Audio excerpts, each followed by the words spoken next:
मेरा सवाल है भी अगे कित्थे दा सोचा, भावलपुर तो इत्थे तक तो आ गए, हुण अगे कित्थे जाना?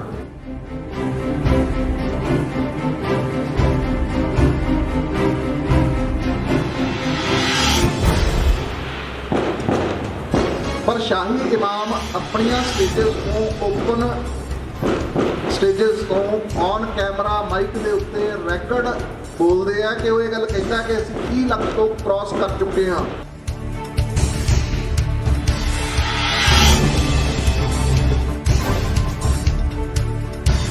एक होर धेरा जिहड़ी पंजाब दे अंदर काम कर रही है, जिहड़ी है ओपन चर्च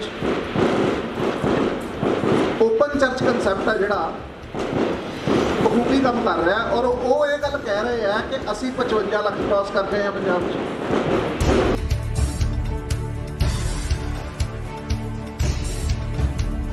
हम वैसे सनातन धर्म कहते हैं, लेकिन सनातनी अपने आप को कोई मानने के लिए तैयार नहीं है। इंडिया कहने में हम अपनी शान समझते हैं, भारत कहने में हमें लज्जा महसूस होती है कि भगवान राम की कथा हम सुनते हैं, ठाकुर जी की कथा सुनते हैं, वो भजन गाने के लिए, नाचने के लिए, मनोरंजन करने के लिए नहीं होती। भागवत हमें मरना सिखाती है, याद रखना इस बात को। और राम कथा क्या सिखाती है? श्री रामायण जी हमें क्या सिखाती है? हमें जीना सिखाती है। गुरु महाराज 9वीं पातशाही का 350 साल चल रहा है। राष्ट्रीय स्वयंसेवक संघ पूरे देश में इन धर्म सम्मेलनों के माध्यम राही गुरु महाराज की प्रेरणा, गुरु महाराज की पूरी जीवन की यात्रा हर घर के विच पहुँचे, इस राष्ट्रीय स्वयंसेवक संघ इस कोशिश में लग्या हुआ है। सानू मान है कि सब भरपूर पूरे समाज का सहयोग मिल रहा है। दूजा आरएसएस का भी 100वां साल चल रहा है। तीसरा वंदे मातरम एक शब्द है, उसका 150 साल चल रहा है। नमः शिवाय, इसका मीनिंग पता है क्या है? नमः शिवाय ये 5 अक्षर हैं। न का अर्थ है पृथ्वी, जो हमारे नमः शिवाय, शिवा जो है 5 भूतों के स्वामी हैं। कौन कौन से? पृथ्वी, जल, अग्नि, वायु, आकाश। तो कैसे? न का अर्थ है पृथ्वी, सुन रहे हैं सब? पृथ्वी, भूमि। और म का अर्थ है जल, और तीसरा है शी का अर्थ है अग्नि। अग्नि मीन्स आपकी एनर्जी, अग्नि मीन्स आपके भीतर की एनर्जी। और अग्नि वैसे भी है अग्नि। वा का अर्थ है वायु, य का अर्थ है आकाश। यो मेरे घर दे, मेरे घर दे, मेरे घर दे अग्गू भोलेनाथ, तेरा मंदिर बड़वन्ने। भारत माता की, भारत माता की। बोलिए अपने अपने माता पिता की, अपने अपने माता पिता की। आप सभी समस्त सज्जन बंधुओं को, हमारी माताएं बहनें, दिव्य स्वरूप शक्तियों को, और प्रमुख स्वरूप से मंचासीन विद्वत जनों को हमारी ओर से कोटि कोटि बार साधुवाद आप सभी को। आज के इस धर्म सम्मेलन में आप हम सब जितने भी एकत्रित हुए हैं, बड़ा हर्ष है आप सबको यहाँ देख करके कि हाँ, कि जब जब कभी धर्म के हेतु एकत्रित होने का भाव आता है तो हमें लगता है ये परिचय है आज के दिवस का कि हम एकत्रित हो सकते हैं। पहले ये डर था कि सनातनी एक नहीं हो सकते, लेकिन नहीं, ये जागृति का जो हमारा समय चल रहा है, ये समय इस बात का प्रतीक है, सत्यता है कि अब वो डर हमें नहीं रहा कि हम एक नहीं हो सकते। एक हो रहे हैं, होते रहेंगे और एक करते रहेंगे। आज का जो मुझे विषय मिला है, मैं अपने आप को अहोभाग्य समझता हूँ कि आप सबने मिलकर के मुझे ये अवसर दिया है समाज के प्रति। मुझे जो विषय मिले हैं, पहले 4 विषय मिले थे, लेकिन करते करते वो 5 विषय बन ही गए। तो इन आज पंच विषयों पर, पंच भावों पर हम चर्चा करने के लिए नहीं, उसे जीवन में अपनाने के लिए एकत्रित हुए हैं। सुनने के लिए नहीं आए हम सब लोग यहाँ। सुनते तो रोज बहुत कुछ है, लेकिन कितने लोग अपने जीवन में उसे अपनाते हैं, भाव इस बात का है। कितने लोग उस बात को समझते हैं। हम नारा लगा सकते हैं, जय लगा सकते हैं, लेकिन क्या कभी जरूरत पड़े तो बलिदान दे सकते हैं? नहीं है। तो सबसे पहला विषय, आइए कर्मबद्ध चलते हैं। ये चर्चाएं इन विषयों के आधार पर होती रहेंगी। पहला विषय हमें आज प्राप्त हुआ है, सामाजिक समरसता। इसका अर्थ क्या है? वैसे तो अगर आपकी अंग्रेजी भाषा में कहें तो सोशल हार्मोनी, समाज के सभी वर्ग, जातियों और धर्मों के लोगों के बीच आपसी प्रेम, समानता, भाईचारा, ये सब कुछ स्थापित करना, और ये जातिगत भेदभाव, अस्पृश्यता, इस सब को मिटा करके सभी को समान मान करके चलना, ये राष्ट्रहित की एकजुट होने की सर्वप्रथम सीढ़ी है। हम सबकी पहली सीढ़ी है। एको से बहुश्यामी, बहुश्यामी से एक हो। हमारे सनातन के धर्म ग्रंथ कहते हैं, प्रोफेसर साहब बैठे संस्कृत के परम वक्ता हैं, कि भगवान में क्या शक्ति है? एको से बहुश्यामी, एक से अनेक होना जानते हैं। लेकिन कब? जब जरूरत पड़े तब। जब जरूरत ना हो तब कोई जरूरत नहीं है। और बहुश्यामी से एक हो, बोले जब समय आ जाता है बहुत से एक होना भी वही जानते हैं, अपने भीतर सबको समाना भी वही जानते हैं, परम शक्ति उनमें है। लेकिन हम कब जागृत होंगे? इस समानता के अधिकार को हम कब जानेंगे? समाज के अंदर जाकर के सामाजिक बात करना बड़ा सरल है, लेकिन उस सामाजिकता को जीवन में अप्लाई करना ये थोड़ा कठिन लगता है। क्यों? अगर इसके हम मुख्य बिंदुओं की बात करें तो सबसे पहला बिंदु मेरी नजर में सामाजिक समरसता का जो भाव है, वो पहला बिंदु है भेदभाव का। इस विषय के अंदर हमारा जो पहला कथन है वह भेदभाव का है, सामाजिक समानता का विषय है। सभी मनुष्यों को समान मानना, भेदभाव रहित समाज का निर्माण करना, ये हम सबका एक अधिकार, दायित्व बनता है। जरूरी नहीं है कि आज हमें ये विषय सौंपा गया है तब मेरा दायित्व ये बनता है, नहीं, इसके बाद भी बनता है, इससे पहले भी, इसके बाद भी। हम सब लोग यहाँ बैठे हैं, सिर्फ बैठना नहीं है। आज हमें समय मिला है इसको अपने जीवन के अंदर सुधार लाने के लिए, समाज में सुधार लाने के लिए, हमारे इस भारतवर्ष में सुधार लाने के लिए।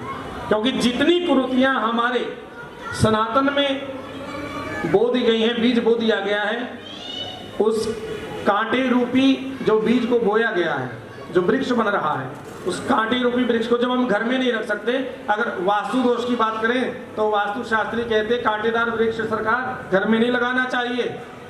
तो भाई फिर इस कांटेदार वृक्ष को हमने अपने जीवन में गाय के लिए लगा रखा है। प्रभक्तों, ये भेदभाव रहित समाज हम सब के लिए बहुत जरूरी है। क्यों? क्योंकि कुछ कम्युनिटियां ऐसी आई जिन्होंने इसके ऊपर एक ऐसा प्रपंच रच दिया कि भारतवर्ष को कैसे तोड़ा जाए, भारतवर्ष को कैसे खंडित किया जाए, इसके खंड खंड कैसे किए जाएं। बोले केवल एक ही चीज है, एक बीज बो दो। किस चीज का? जातिवाद और भेदभाव का। ब्राह्मण को टारगेट कर दो, हिंदुओं के अंदर आपस में, सनातनियों में, इसे एक हिंदू शब्द दे दिया, हम सनातनी। हम वैसे सनातन धर्म कहते हैं, लेकिन सनातनी अपने आप को कोई मानने के लिए तैयार नहीं है। इंडिया कहने में हम अपनी शान समझते हैं, भारत कहने में हमें लज्जा महसूस होती है। किसका शब्द है इंडिया? अरे भरत जी महाराज जिनके नाम से ये भारतवर्ष की शान शोभा बढ़ी, आज हम उनको भूल गए, अपने ऋषियों को। हमारे ऋषियों से जो नाम हमारे इस देश का पड़ा, आज हम अपने उन ऋषियों को भूल गए। आज कथा होती है भागवत कथा, तो भागवत कथा को केवल मनोरंजन के भाव से देखा जाता है और किया जाता है, ज्ञान के भाव से नहीं, क्योंकि ज्ञान की बात तो अच्छी लगती नहीं है। अभी अभी माता जी कह रहे थे, इनको परिवार का प्रबोधन ये विषय मिला था, बहुत अच्छा इन्होंने अपने पारिवारिक भाव के अंदर इन्होंने अपना वक्तव्य दिया। उस परिवार की पहली गरिमा क्या है, ये भी हमारे इस बिंदु का एक छोटा सा पार्ट है, वो भी आप सुनेंगे। परिवार क्या है? परिवार का अर्थ ये नहीं है केवल अपने बाल बच्चों को मॉडर्न शिक्षा दे देना, ये परिवार का अर्थ नहीं है। परिवार का अर्थ ये है कि माता पिता कितने साक्षर हैं, ये भी अर्थ नहीं है। जरूरी नहीं है कि माता पिता बहुत उच्च कोटि के पढ़े लिखे हों तब अपनी संतान को कुछ बना पाएंगे, बिल्कुल नहीं है। हमारे पास बिल्कुल प्रत्यक्ष रूप से ऐसे बहुत से विषय हैं, बहुत से भक्तजन हैं जो कि खुद अनपढ़ रह करके लेकिन अपने बच्चों को IAS, IPS, इंजीनियर, डॉक्टर्स ऐसी उपाधियों पर ले गए हैं। कैसे ले गए? बोले विद्या के आधार पर नहीं ले गए, संस्कारों के आधार पर लेकर के गए हैं। माता पिता अनपढ़ भले रह गए लेकिन संस्कारहीन नहीं थे। लेकिन हम लोग आज पढ़े लिखे हैं। सबसे बड़ी कमी क्या है हमारे समाज के अंदर? हम लोग पढ़े लिखे तो हो गए, बड़ी बड़ी डिग्रियां तो प्राप्त कर ली, लेकिन हम संस्कारहीन हो गए हैं। इसलिए हमारे सनातन का पतन हो रहा है। हम पहचान ही नहीं पाते। पहचानेंगे कब? जब हमने इसकी शिक्षा ली होगी। तो आप सभी बंधुओं से जो हम कहना चाहते हैं कि भगवान राम की कथा हम सुनते हैं, ठाकुर जी की कथा सुनते हैं, वो भजन गाने के लिए, नाचने के लिए, मनोरंजन करने के लिए नहीं होती। भागवत हमें मरना सिखाती है, याद रखना इस बात को। और राम कथा क्या सिखाती है? श्री रामायण जी हमें क्या सिखाती हैं? हमें जीना सिखाती हैं। रामायण जी हमारे जीवन में क्या भरती हैं? मर्यादा भरती हैं। श्री रामचरितमानस, तुलसीदास जी की कृपा हम पर जब बरसती है तो हमें क्या देती है? हमें संस्कार देती है। रामचरितमानस की दिव्य पंक्ति, जिन संस्कारों से हम विहीन हो गए। हमारे घर में सब कुछ मिल जाएगा, मॉडर्न वस्तुएं सब मिलेंगी, लेकिन रामचरितमानस जैसे पावन ग्रंथ हमारे घर में सनातनियों के नहीं होंगे। किसी के घर में गीता जी नहीं होगी, किसी के घर में भागवत पुराण नहीं होगा, क्योंकि जिससे हम अपने बच्चों को सीध दे सके। भेदभाव का जो ये बीज हमारे मध्य बोया गया कि ब्राह्मणों के ऊपर एक मोहर लगा दो कि इन ब्राह्मणों ने शूद्र जाति आदि इन जातिवाद को बढ़ावा दे करके और किसी को नीच बना दिया तो किसी को बड़ा बना दिया। एक बात याद रख लेना, अगर ब्राह्मणों ने जातिवाद फैलाया होता तो फिर श्री वाल्मीकि जी महाराज जी के चरणों में ब्राह्मण कभी ना झुकते। याद रखना एक बात को। क्यों? क्योंकि हम अपने आप को भूले हैं। ईश्वर अंश जीव अविनाशी चेतन अमल सहज सुख राशि। हम सभी ईश्वर परमपिता परमात्मा की संतान है। सबसे पहली ये भूल हम लोगों ने कर दी कि हम भूल गए हम कौन है। हम तो साधारण है, बस ये समझ लेते हैं। आप साधारण नहीं हो, आप कभी साधारण थे ही नहीं। आप तो परमपिता परमात्मा का सब कोई स्वरूप को सब में उनकी ज्योत है, लेकिन हम भूल गए। तो ये जो ये भेदभाव की बात हुई, तो श्री वाल्मीकि जी महाराज कौन थे? आप में से कोई हाथ उठा करके बता सकता है? बड़ा प्रश्न, बहुत छोटा है ये, लेकिन आप में से कोई है यहाँ पर सनातनी ऐसा जो हाथ उठा करके इस बात का परिचय दे, इसका उत्तर दे कि वाल्मीकि जी महाराज कौन थे? शूद्र थे? नीच जाति से थे? बिल्कुल नहीं थे। श्री वाल्मीकि जी महाराज ब्रह्मा के पुत्र प्रचेता हुए। प्रचेता की 10वीं संतान श्री वाल्मीकि जी महाराज थे। पढ़िए आप शास्त्रों में। लेकिन आज सामाजिक दृष्टि ने, एक समुदाय ने उनको नीच घोषित कर दिया अपने आप को कि हम तो वाल्मीकि हैं। ये सबसे बड़ी हमारी निम्न सोच है। अपने आप को ही हमने छोटा बना लिया, किसी दूसरे ने नहीं बनाया। हमने स्वयं को छोटा बना लिया और अपने गुरु को भी छोटा बना दिया। अरे जिन्होंने भगवान राम जी के आने से पहले इतना बड़ा विशाल महाकाव्य की रचना जिन्होंने कर दी, भगवान राम जी क्या करेंगे, कहाँ जाएंगे, कैसे रहेंगे, क्या होगा, सब कुछ लिखित रूप में दे दिया। तो वो क्या कोई नीच कुल में उत्पन्न होने वाले ऋषि थे? अरे वो ब्रह्म बेता ऋषि थे। ब्रह्म को जानने वाले जो ऋषि हैं उसे ब्रह्म बेता ऋषि कहा जाता है। तो हे प्रभक्तों, तो ये जो भेदभाव का बिंदु है, परम पिता परमात्मा नहीं रखते, हम क्यों रख रहे हैं? फिर किस लिए रख रहे हैं? अब इन बच्चों ने अपने भाष्य में, अपनी वाणी से भावलपुरी भाषा में एक सुंदर भजन गाया, बहुत अच्छा लगा। अब इस बात को आप इस दृष्टि से देखिए कि इन बच्चों का हौसला कितना है। आज ये सच्चाई बात है। हम लोग जितने भी यहाँ बैठे हैं सब अलग अलग स्थानों से आए हुए बैठे। कोई कहीं से बसा बैठा है, तो कोई कहीं से बस करके आया, कोई हरियाणा से आया है, मेरा ताल्लुकात भी हरियाणा से रहा है, संबंध हरियाणा से रहा है। हम सब लोग यहाँ अलग अलग स्थानों से बैठे हैं, लेकिन गलती से भी हमारे से अपने स्थान की भाषा मुख से निकल गई तो हम अपने को हीन समझते हैं, अपमान समझते हैं। नहीं, इनको पता ना लग जाए मैं वहाँ का हूँ, मैं हरियाणा से हूँ। कहीं मेरा हरियाणवी का शब्द कोई निकल जाए और इनको पता चल जाए कहेंगे हरियाणा से। ये सबसे बड़ी कमी है हमारी, अपनी मातृभूमि को छुपाना, अपनी मातृभाषा को छुपाना। इसका अर्थ क्या है कि हम अपने लिए स्वयं पतन का गड्ढा खोद रहे हैं।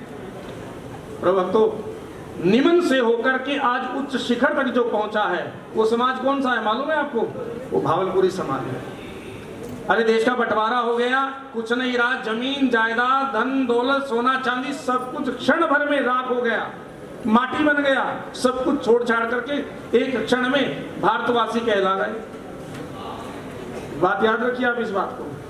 अगर शिक्षा लेनी है तो हमें इस समाज से लेनी चाहिए, लेनी चाहिए, जिसे अंग्रेजी में कहते हैं डाउन टू अर्थ। अरे भाई, इनके पास तो अपनी जमीन नहीं थी, इनके पास तो कोई रिश्तेदार नहीं था जो इन्हें आश्रय दे सके, लेकिन फिर भी आज अरबपति करोड़ोंपति हमारा ये समाज होकर के बैठा है। और दान देने में आज इनका हाथ ऐसे रहता है, ऐसे नहीं होता, दान देने में सबसे आगे है।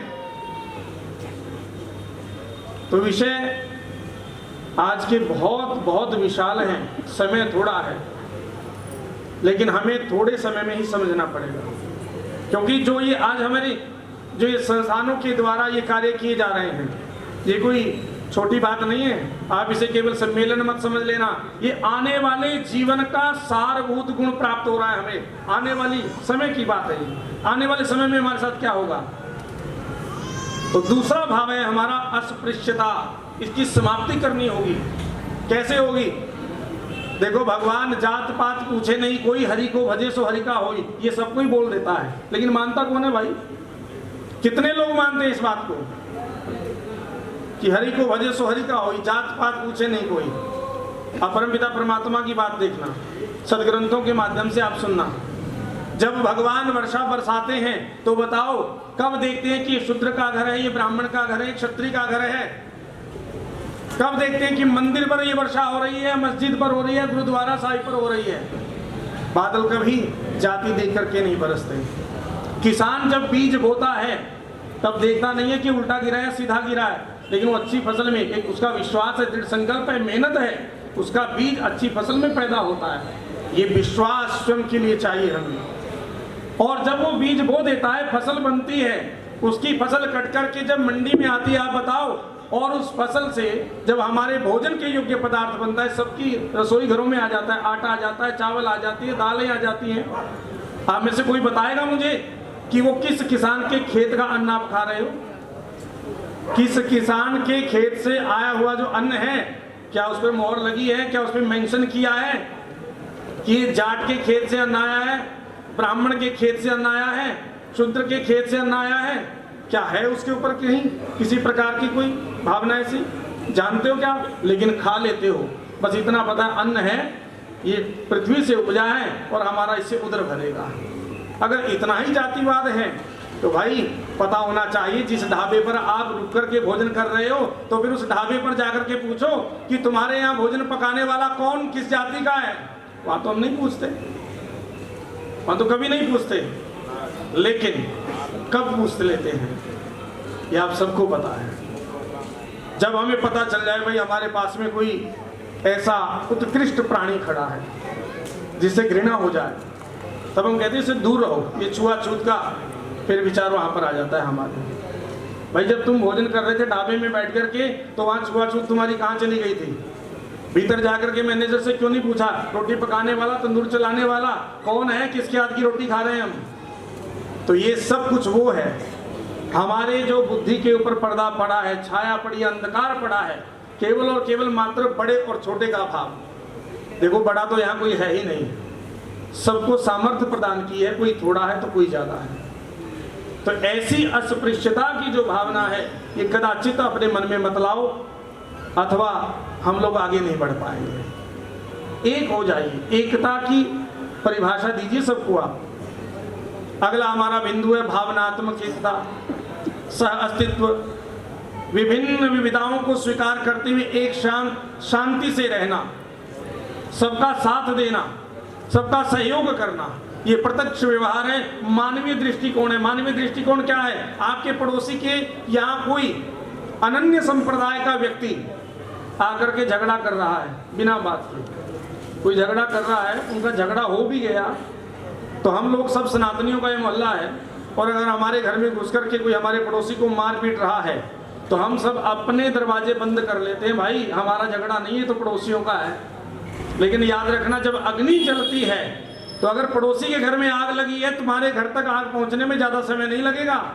कहने का अभिप्राय आप समझ लीजिए, अगर आज आप धर्म की रक्षा के लिए नहीं खड़े हुए तो धर्म को कभी भी आप ये मत सोचना कि हमारी धर्म की रक्षा के लिए वो आ जाएगा, हमारे लिए आएगा। धर्मो रक्षति रक्षिता, इसका अर्थ क्या है? अगर आज आप अपने पड़ोसी के साथ दुख में, कष्ट में नहीं खड़े हुए तो तुम्हारे पड़ोसी से कोई आप किसी प्रकार की आशा मत रखना कि वो तुम्हारे लिए आएगा। इसलिए बंधुओं, अपनी शक्ति को जागृत कीजिए, अपने आप को समझिए। ये सामाजिक भावनाएं जो फैलाई गई हैं, दुष्भावनाएं फैलाई गई हैं, इनसे दूर हटिए। मानवता का परिचय दीजिए। भगवान ने तो मानव बनाया था, मनु जी ने मानवता की रचना की, ब्रह्मा जी ने तो मानव रचे थे। लेकिन ये जातियां, ये भेदभाव, ये सब हम अपने आप के बड़प्पन के लिए पैदा कर रहे हैं कि हम बड़े कैसे हो जाएंगे। सामने वाले को छोटा दिखा दो तो हम बड़े हैं। स्वामी जी आ रहे हैं, कोई महाराज जी आ रहे हैं, आते रहे, हमें क्या है, स्वामी जी खुद हमें राम राम करेंगे। ऐसी सोच जब तक हमारी रहेगी तो बताओ हमारा देश कैसे तरक्की करेगा। हमें पदवी मिल गई, प्रधान बन गए, चेयरमैन बन गए। अब चेयरमैन साहब को ये हो गया, अभी मेरी तो पदवी बड़ी है, स्वामी जी अगर मुझे टोक लेंगे तो मैं राम राम कर दूंगा, अन्यथा तो स्वामी जी अपने रास्ते, हम अपने रास्ते। क्या यही प्रधानता है हमारी? क्या यही पदवी है हमारी? क्या यही सनातन संस्कृति है? विषय है सुबोध, स्वबोध। इसका अर्थ क्या है? स्वबोध का यानी आत्मा को जागरूक करना। अपने अंतर आत्मा में देखिए, क्या आप सही हो? स्वबोध कीजिए, आत्मा को जागरूक करना। सेल्फ अवेयरनेस कितनी है? नहीं है हमारे अंदर, नेगेटिविटी भरी है। हम घर से जब किसी कार्य के लिए चलेंगे तो सबसे पहले हम क्या सोचेंगे? शायद काम नहीं बनेगा, ये नेगेटिविटी। अरे सकारात्मकता सोच रखिए। जब तक आप पॉजिटिविटी दिमाग में नहीं रखोगे तो मुझे नहीं लगता आप किसी कार्य के अंदर सफल हो पाओगे। दूसरा है आत्मनिर्भरता, स्वदेशी अपनाना। अब इन्हीं में मैं सब अपने पॉइंट रख देता हूं। स्वदेशी बनो। स्वदेशी का अर्थ क्या है? अपने देश की हर एक वस्तु को आप सबसे पहले मूल भाव के साथ या विस्तारता के साथ उसकी टहल करो, पहल करो। चाइना के प्रोडक्ट खरीदने में आनंद आता है, सस्ता है, लेकिन भारत की अगर कोई बनी हुई वस्तु है तो उस पर हमें विश्वास ही नहीं रही, तो भारत में बनी है, न जाने काम करेगी या नहीं करेगी। तो फिर हम अपने आप को स्वदेशी कैसे कहेंगे? हम कैसे कहेंगे कि हम भारतीय हैं? बताओ, भारत का साथ हमने कैसे दिया? भारत के अंदर जो वस्तु एक पड़ोसी हमारा बना रहा है, हमें उस पर भरोसा नहीं है, और वही पड़ोसी की वस्तु किसी दूसरे शहर में जाकर के डिब्बे में पैक होकर के, बंद होकर के बिक रही है, हम उसके दुगने दाम देने के लिए तैयार हैं। तो प्रिय भक्तों, सबसे पहले अपने घर में झांकिए, हमें क्या जरूरत है, किस वस्तु की कमी है। स्वदेशी बनोगे, अपने देश की वस्तु का अधिकार सबसे पहले रखिए।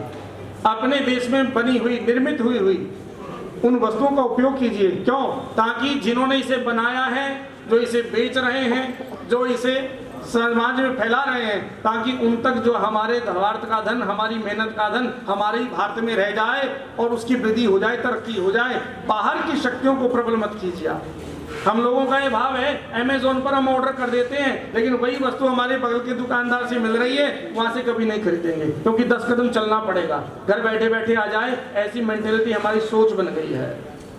तो जब आप ये ऑनलाइन के चक्करों में जब से पड़े हो, हमारे अपने भाई दुकानदार वो खाली बैठे हैं, वो भी भोजन पाना चाहते हैं। किससे? आप लोगों से। सारा व्यापार अगर आप ऑनलाइन करोगे तो स्वदेशी कहाँ से कहलाओगे? वहाँ पर ये वस्तु कहाँ बनी है, कैसे आई, आप लोग नहीं जानते। लेकिन आपके मोहल्ले में, आपके शहर में जो दुकानें हैं, तो वहाँ वो लोग कहाँ से भोजन करेंगे? हमें वहाँ उनकी सहायता करने की जरूरत है। ऐसे हमारे देश की सहायता होगी, हमारे देश का धन हमारे देश में रहेगा। जब हमारे लोगों को हम अपना अर्पण करेंगे, समर्पण करेंगे, हमारा धन है, हमारा मान है, भाव है, हमारा समय है, ये दीजिए सबको, तब हम आगे तरक्की कर पाएंगे, अन्यथा नहीं। हे प्रभु भक्तों, ये स्वदेशी परंपरा सबको निभाने का हक है और सबको निभाने चाहिए। अभी दिवाली आएगी, होली आएगी, होली पर रंग बिकेंगे चाइना वाले, पिचकारियाँ बिकेंगी चाइना वाली, लेकिन हमारी जो यहाँ की परंपरा है, भारतीय परंपरा है, भारतीय वस्तु है, उससे हम दूर रहेंगे। कहेंगे ये तो नकली है, नकली को असली बताएंगे हम विदेशी को, लेकिन जो यहाँ का असली है उसे नकली बता देंगे। प्रभक्तों, बस एक आखिरी मेरा कर्तव्य है, वो है नागरिकता का कर्तव्य। हम सब भारतवासी हैं, हम सबका नागरिकों का पर्यावरण के साथ भी जुड़ा हुआ है। केवल ज्ञान बांटना ही सब कुछ नहीं है, स्टैंडर्ड से तैयार हो जाना ये हमारी सभ्यता का परिचय नहीं है। हमारी सभ्यता का परिचय कब मिलेगा हमें? जब हम कहीं पर पड़ी हुई गंदगी को देख कर के उसे साफ करने का प्रयास करेंगे, तब पता चलेगा हम सच्चे भारतीय हैं, हम भारत माता के सपूत हैं, हम भारत माता से प्रेम करते हैं, इस पृथ्वी से प्रेम करते हैं। अन्यथा वो हजारों का सूट बूट पहन करके अगर आपने 20 रुपए की कोई वस्तु खाई और उसका गंध आपने बीच सड़क में गली में गिर दिया, अपने झाड़ू के साथ अपना गंध पड़ोसी की तरफ कर दिया, ये आपकी सभ्यता हम मानने वाले नहीं है। तो आपके हजारों के वो सूट बूट जो है वो फेल है। लाखों रुपए कमाने वाला व्यक्ति, उसका गंध कोई अनपढ़ व्यक्ति उठाए, तो आप सोच करके देखिए फिर कौन बड़ा, आप साक्षर हुए या गंदगी साफ करने वाला साक्षर हो रहा है? नहीं नहीं नहीं, ये किसी एक व्यक्ति का अभिप्राय कार्य नहीं है, ये हम सबका दायित्व है। हमारे मोहल्ले में गंदगी है तो उसको संभालना, साफ करना, सुरक्षित करना हमारा कर्तव्य बनता है। जब ये गुण आप में आ जाएंगे, आप सच्चे भारतीय कहलाएंगे। संविधान की पालना होगी, स्वतंत्रता स्वयं आ जाएगी, एकता, अखंडता, देश की रक्षा करना, भाईचारा रखना, सांस्कृतिक विरासत को संभालना, पर्यावरण की रक्षा करना, ये किसी दूसरी कम्युनिटियों का काम नहीं है, ये हम सबका दायित्व बनता है, हम सबका अधिकार है और हम सबको इससे मिलकर के करना चाहिए। घर के आगे कोई वृक्ष है, उसे कटाने में 1 सेकंड नहीं लगेगी। हमारा कोई ऐसा मंदिर नहीं होता था सरकार जिसमें नीम, बरोटा, बरगद का वृक्ष नहीं होता था। आज मुझे कोई ऐसा मंदिर दिखाइए आप जिसमें ये तीनों हो। छोटे छोटे गमले में एक केले का पौधा लगा करके रख दिया, क्यों? इसलिए क्योंकि ये पेड़ अगर बड़े हो गए तो इनकी जड़ें हमारे घर में आएंगी, हमारी नींव खोखली कर देंगी। इसलिए हमने अपनी संस्कृति को ही जड़ से मिटा दिया। जब संस्कृति जड़ से चली गई तो आप कदाचित अपने आप से ये भाव मत रखना कि कल को हमारे बच्चे संस्कार वाले होंगे, हमारी रक्षा करेंगे। आज वृद्ध अवस्था में हमारे बूढ़े लोग क्यों जा रहे हैं? इसलिए जा रहे हैं क्योंकि हम संस्कारहीन हो गए। बच्चों को संस्कार दिया नहीं, मोबाइल देकर के बिठा दिया माता जी ने, हम काम कर रहे हैं तो मोबाइल देखो। प्यारे भक्तों, तो इस पर्यावरण की रक्षा करना हमारा परम कर्तव्य है। पर्यावरण की रक्षा होगी तो हम सबके जीवन की रक्षा होगी, धर्म की रक्षा होगी तो हमारा जीवन सुखद रहेगा, समाज के अंदर समानता रहेगी तो निश्चित है हम सबका मान बढ़ता रहेगा। एक बार प्रेम से कहिए, सत्य सनातन धर्म की जय, भारत माता की जय हो, अपने अपने मात पिता की जय हो, जयकारें वीर बजरंगी, हर हर महादेव। वाणी के साथ अपने वक्तव्य को विराम। जय श्री राम।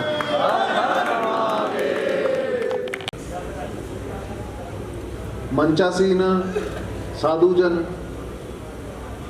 माने श्यामवीर जी ਤੇ ਸਾਡੇ ਵੱਡੇ ਭੈਣ ਜੀ, ਜਿਨ੍ਹਾਂ ਨੇ ਬਹੁਤ ਹੀ ਸੁੰਦਰ ਤਰੀਕੇ ਨਾਲ ਆਪ ਸਭ ਨੂੰ ਹੁਣ ਤੱਕ ਸਨਾਤਨ ਤੇ ਪਰਿਵਾਰ ਨਾਲ ਜਿਹੜੇ ਐਕਸਪਲੇਨ ਕੀਤਾ। ਇਸੇ ਤਰੀਕੇ ਅੱਜ ਮੇਰੀ ਜੋ ਡਿਊਟੀ ਲਗਾਈ ਗਈ ਹੈ ਮਾਨੇ श्यामवीर ਜੀ ਵੱਲੋਂ ਤੇ ਸਾਡੇ ਵੱਡੇ ਭਰਾ ਆਸ਼ੂਤੋਸ਼ ਗੌਤਮ ਜੀ ਵੱਲੋਂ ਸ਼੍ਰੀ ਗੁਰੂ ਤੇਗ ਬਹਾਦਰ ਮਹਾਰਾਜ ਦੀ ਸ਼ਹਾਦਤ ਤੇ ਉਹਨਾਂ ਦੇ ਬलिदान ਦੇ ਉੱਤੇ ਆਪ ਸਭ ਨਾਲ ਵਿਚਾਰ ਸਾਂਝੇ ਕਰਨੇ ਇਸ ਮੰਚ ਤੇ। ਮੈਨੂੰ ਲੱਗਦਾ ਵੀ ਇਸ ਜਗ੍ਹਾ ਦੇ ਉੱਤੇ ਕੋਈ ਐਸਾ ਵਿਅਕਤੀ ਨਹੀਂ ਹੋਏਗਾ ਜੋ 9ਵੀਂ ਪਾਤਸ਼ਾਹੀ ਸ਼੍ਰੀ ਗੁਰੂ ਤੇਗ ਬਹਾਦਰ ਹਿੰਦ ਕੀ ਚਾਦਰ, ਉਹਨਾਂ ਦੇ ਬलिदान ਤੋਂ, ਉਹਨਾਂ ਦੇ ਸਮਰਪਣ ਤੋਂ ਜਾਂ 10ਵੀਂ ਪਾਤਸ਼ਾਹੀ ਦੇ ਸਰਬੰਸ ਦੇ ਦਾਨ ਤੋਂ ਕੋਈ ਜਾਣੂ ਨਾ ਹੋ। ਜਦੋਂ ਗੁਰੂ ਤੇਗ ਬਹਾਦਰ ਮਹਾਰਾਜ ਨੇ ਇਹ ਬलिदान ਦਾ ਸਫ਼ਰ ਤੈਅ ਕੀਤਾ ਤਾਂ ਉਹਦਾ ਮੁੱਢ ਕਿੱਥੋਂ ਵੱਜਦਾ? ਪੰਡਿਤ ਕਿਰਪਾ ਰਾਮ ਜੀ ਜੋ ਗੁਰੂ ਘਰ ਦੇ ਭੱਟ ਵੀ ਸੀ, ਜੋ ਗੁਰੂ ਘਰ ਦੇ ਵਹੀ ਖਾਤੇ ਸੰਭਾਲਦੇ ਸੀ, ਜੋ ਕਸ਼ਮੀਰੀ ਪੰਡਿਤ ਸੀ, ਉਹਨਾਂ ਦਾ ਪਰਿਵਾਰ ਜਦੋਂ ਆ ਕੇ ਗੁਰੂ ਪਾਤਸ਼ਾਹ ਨੂੰ ਇਹ ਬੇਨਤੀ ਕਰਦਾ ਹੈ ਕਿ ਮਹਾਰਾਜ ਅੱਜ ਸਾਡੇ ਧਰਮ ਦੀ ਰਾਖੀ ਕਰੋ, ਸਾਡੇ ਜਨੇਊ ਉਤਾਰੇ ਜਾ ਰਹੇ ਆ, ਸਾਡੇ ਮੱਥਿਆਂ ਤੋਂ ਤਿਲਕ ਮਟੇ ਜਾ ਰਹੇ। ਤਾਂ ਉਦੋਂ ਗੁਰੂ ਪਾਤਸ਼ਾਹ ਨੇ ਪ੍ਰਮਾਣ ਕੀਤਾ ਕਿ ਕਿਸੇ ਮਹਾਪੁਰਸ਼ ਦੀ ਬਲਿਦਾਨ ਦੀ ਜ਼ਰੂਰਤ ਹੈ। ਤਾਂ 10ਵੀਂ ਪਾਤਸ਼ਾਹੀ ਬਾਲ ਗੋਬਿੰਦ ਰਾਏ, ਜਿਨ੍ਹਾਂ ਨੇ ਉਸੇ ਸਮੇਂ ਮਹਾਰਾਜ ਨੂੰ ਕਿਹਾ ਕਿ ਤੁਹਾਡੇ ਤੋਂ ਵੱਡਾ ਮਹਾਪੁਰਖ ਇਸ ਸਮੇਂ ਇਸ ਧਰਾ ਦੇ ਉੱਤੇ ਨਹੀਂ ਹੈ। ਆਪਾਂ ਇਸ ਸਭ ਸਟੋਰੀ ਤੋਂ ਜਾਣੂ ਆ ਨਾ। ਫਿਰ ਮਹਾਰਾਜ ਨੇ ਦਿੱਲੀ ਵੱਲ ਨੂੰ ਚਾਲੇ ਪਾਏ, ਪੂਰੇ ਹਿੰਦੁਸਤਾਨ ਦੇ ਵਿੱਚ ਉਹ ਵਿਚਾਰਕ ਕ੍ਰਾਂਤੀ ਲਿਆਂਦੀ। ਪੰਜਾਬੀ ਸਭ ਨੂੰ ਸਮਝ ਆਉਂਦੀ ਆ, ਕੋਈ ਇਸ਼ੂ ਤਾਂ ਨਹੀਂ। ਜਦੋਂ ਮਹਾਰਾਜ ਨੇ ਵਿਚਾਰਕ ਕ੍ਰਾਂਤੀ ਲਿਆਂਦੀ ਤਾਂ ਉਸ ਕ੍ਰਾਂਤੀ ਦਾ ਆਧਾਰ ਸੀ ਕਿ ਧਰਮ ਪਰਿਵਰਤਨ ਬਹੁਤ ਜ਼ੋਰਾਂ ਤੇ ਸੀ। ਇਦਾਂ ਹੀ ਸੀ, ਮੈਨੂੰ ਲੱਗਦਾ ਇਤਿਹਾਸ ਤੋਂ ਸਾਰੇ ਜਾਣੂ ਹੋ। ਹਾਂ ਚ ਹਾਂ ਧਰ ਲਾ ਦੋ। ਅੱਜ ਵੀ ਕੁਛ ਇਦਾਂ ਦਾ ਹੋ ਰਿਹਾ ਲੱਗਦਾ ਤੁਹਾਨੂੰ? ਥੋੜਾ ਜਿਹਾ ਆਲੇ ਦੁਆਲੇ ਜੇ ਨਿਗਾਹ ਮਾਰੀਏ, ਥੋੜਾ ਜਿਹਾ ਆਪਣੇ ਸਮਾਜ ਦੇ ਵਿੱਚ ਜੇ ਧਿਆਨ ਦਈਏ, ਕੁਛ ਧਿਆਨ ਚ ਆਉਂਦਾ ਤੁਹਾਡੇ ਵੀ ਕੀ ਅੱਜ ਇਦਾਂ ਦਾ ਹੋ ਰਿਹਾ? ਅੱਜ ਤੋਂ 10 ਸਾਲ ਪਹਿਲਾਂ ਪੰਜਾਬ ਦੇ ਅੰਦਰ ਆਪਾਂ ਨੂੰ ਆਮ ਉੱਚੇ ਪਜਾਮੇ ਵਾਲਾ, ਲੰਬੇ ਕੁੜਤੇ ਵਾਲਾ, ਜਾਲੀਦਾਰ ਟੋਪੀ ਵਾਲਾ, ਇੱਕ ਸਪੈਸੀਫਿਕ ਆਇਡੈਂਟੀਟੀ ਵਾਲਾ ਵਿਅਕਤੀ ਦੇਖਣ ਨੂੰ ਨਹੀਂ ਸੀ ਮਿਲਦਾ। ਤੁਹਾਨੂੰ ਲੱਗਦਾ ਵੀ ਪਿਛਲੇ 10 ਸਾਲਾਂ ਦੇ ਵਿੱਚ ਇਹਨਾਂ 'ਚ ਵਾਧਾ ਹੋਇਆ? ਮੈਂ ਸਵਾਲ ਪੁੱਛ ਰਿਹਾ, ਹਾਂ ਜਾਂ ਨਾ 'ਚ ਜਵਾਬ ਦੇਈ ਚੱਲਿਓ।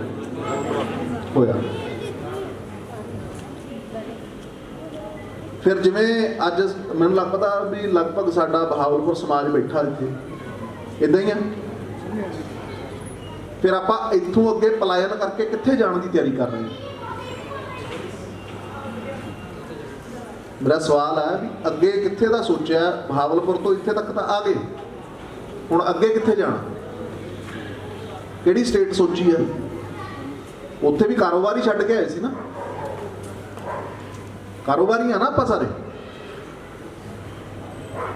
ਹੁਣ ਕੀ ਸੋਚਿਆ ਵੀ ਕਿਹੜੀ ਸਟੇਟ 'ਚ ਜਾਣਾ ਜਾਂ ਦੇਸ਼ ਹੀ ਛੱਡਾਂਗੇ? ਜਵਾਬ ਨਹੀਂ ਆ ਰਿਹਾ। ਇਹਦਾ ਮਤਲਬ ਇਹ ਹੈ ਕਿ ਇਹ ਸਵਾਲ ਸਭ ਦੇ ਮਨਾਂ ਦੇ ਅੰਦਰ ਹੈ। ਇਹ ਜਿਸ ਸਪੈਸੀਫਿਕ ਆਇਡੈਂਟੀਟੀ ਵਾਲੇ ਵਿਅਕਤੀ ਦੀ ਮੈਂ ਗੱਲ ਕਰ ਰਿਹਾ, ਉਹ ਪਿਛਲੇ 10 ਸਾਲ ਦੇ ਵਿੱਚ ਪਟਿਆਲੇ ਦੇ ਵਿੱਚ ਵਧਿਆ। ਮੈਂ ਇਸ ਪਟਿਆਲੇ ਸ਼ਹਿਰ ਦੇ ਵਿੱਚ ਕਾਫੀ ਕੰਮ ਕੀਤਾ, ਆਸ਼ੂਤੋਸ਼ ਭਾਈ ਨੂੰ ਤਾਂ ਚੰਗੀ ਤਰ੍ਹਾਂ ਪਤਾ। ਬਹੁਤ ਪਿੱਟੇ ਆ ਅਸੀਂ ਪਿਛਲੇ 10 ਸਾਲਾਂ ਦੇ ਵਿੱਚ ਵੀ ਕਿ ਵੱਧ ਰਹੇ ਆ। ਪਰ ਸਾਡਾ, ਤੁਸੀਂ ਵਪਾਰੀ ਸਮਾਜ ਬੈਠੇ ਹੋ ਤਾਂ ਮੈਂ ਤਾਂ ਕਰਕੇ ਇਸ ਗੱਲ ਦਾ ਜ਼ਿਕਰ ਕਰ ਰਿਹਾ। ਸਾਨੂੰ ਜਵਾਬ ਇਹ ਮਿਲਦਾ ਹੁੰਦਾ ਸੀ ਅੱਗੋਂ ਕਿਸੇ ਜਗ੍ਹਾ ਤੇ ਤਾਂ ਅਸੀਂ ਹਾਸੇ ਦੇ ਪਾਤਰ ਬਣ ਜਾਂਦੇ ਸੀ ਵੀ ਤੁਹਾਨੂੰ ਇਦਾਂ ਹੀ ਲੱਗਦਾ। ਜਦੋਂ ਅਸੀਂ ਦੁਕਾਨਦਾਰਾਂ ਨੂੰ, ਵਪਾਰੀ ਭਰਾਵਾਂ ਨੂੰ ਇਹ ਚੀਜ਼ ਸਮਝਾਉਂਦੇ ਸੀ, ਸਮਝਾਉਣ ਦੀ ਕੋਸ਼ਿਸ਼ ਕਰਦੇ ਸੀ ਕਿ ਇਹਨਾਂ ਨੂੰ ਦੁਕਾਨ ਕਿਰਾਏ ਤੇ ਨਾ ਦਿਓ, ਮਕਾਨ ਕਿਰਾਏ ਤੇ ਨਾ ਦਿਓ, ਸਾਨੂੰ ਜਵਾਬ ਪਤਾ ਕੀ ਮਿਲਦਾ ਹੁੰਦਾ ਸੀ? ਜਿੰਨਾ ਕਿਰਾਇਆ ਇਹ ਭਰਦੇ ਆ ਤੁਸੀਂ ਦੇ ਦਿਓ ਜੀ।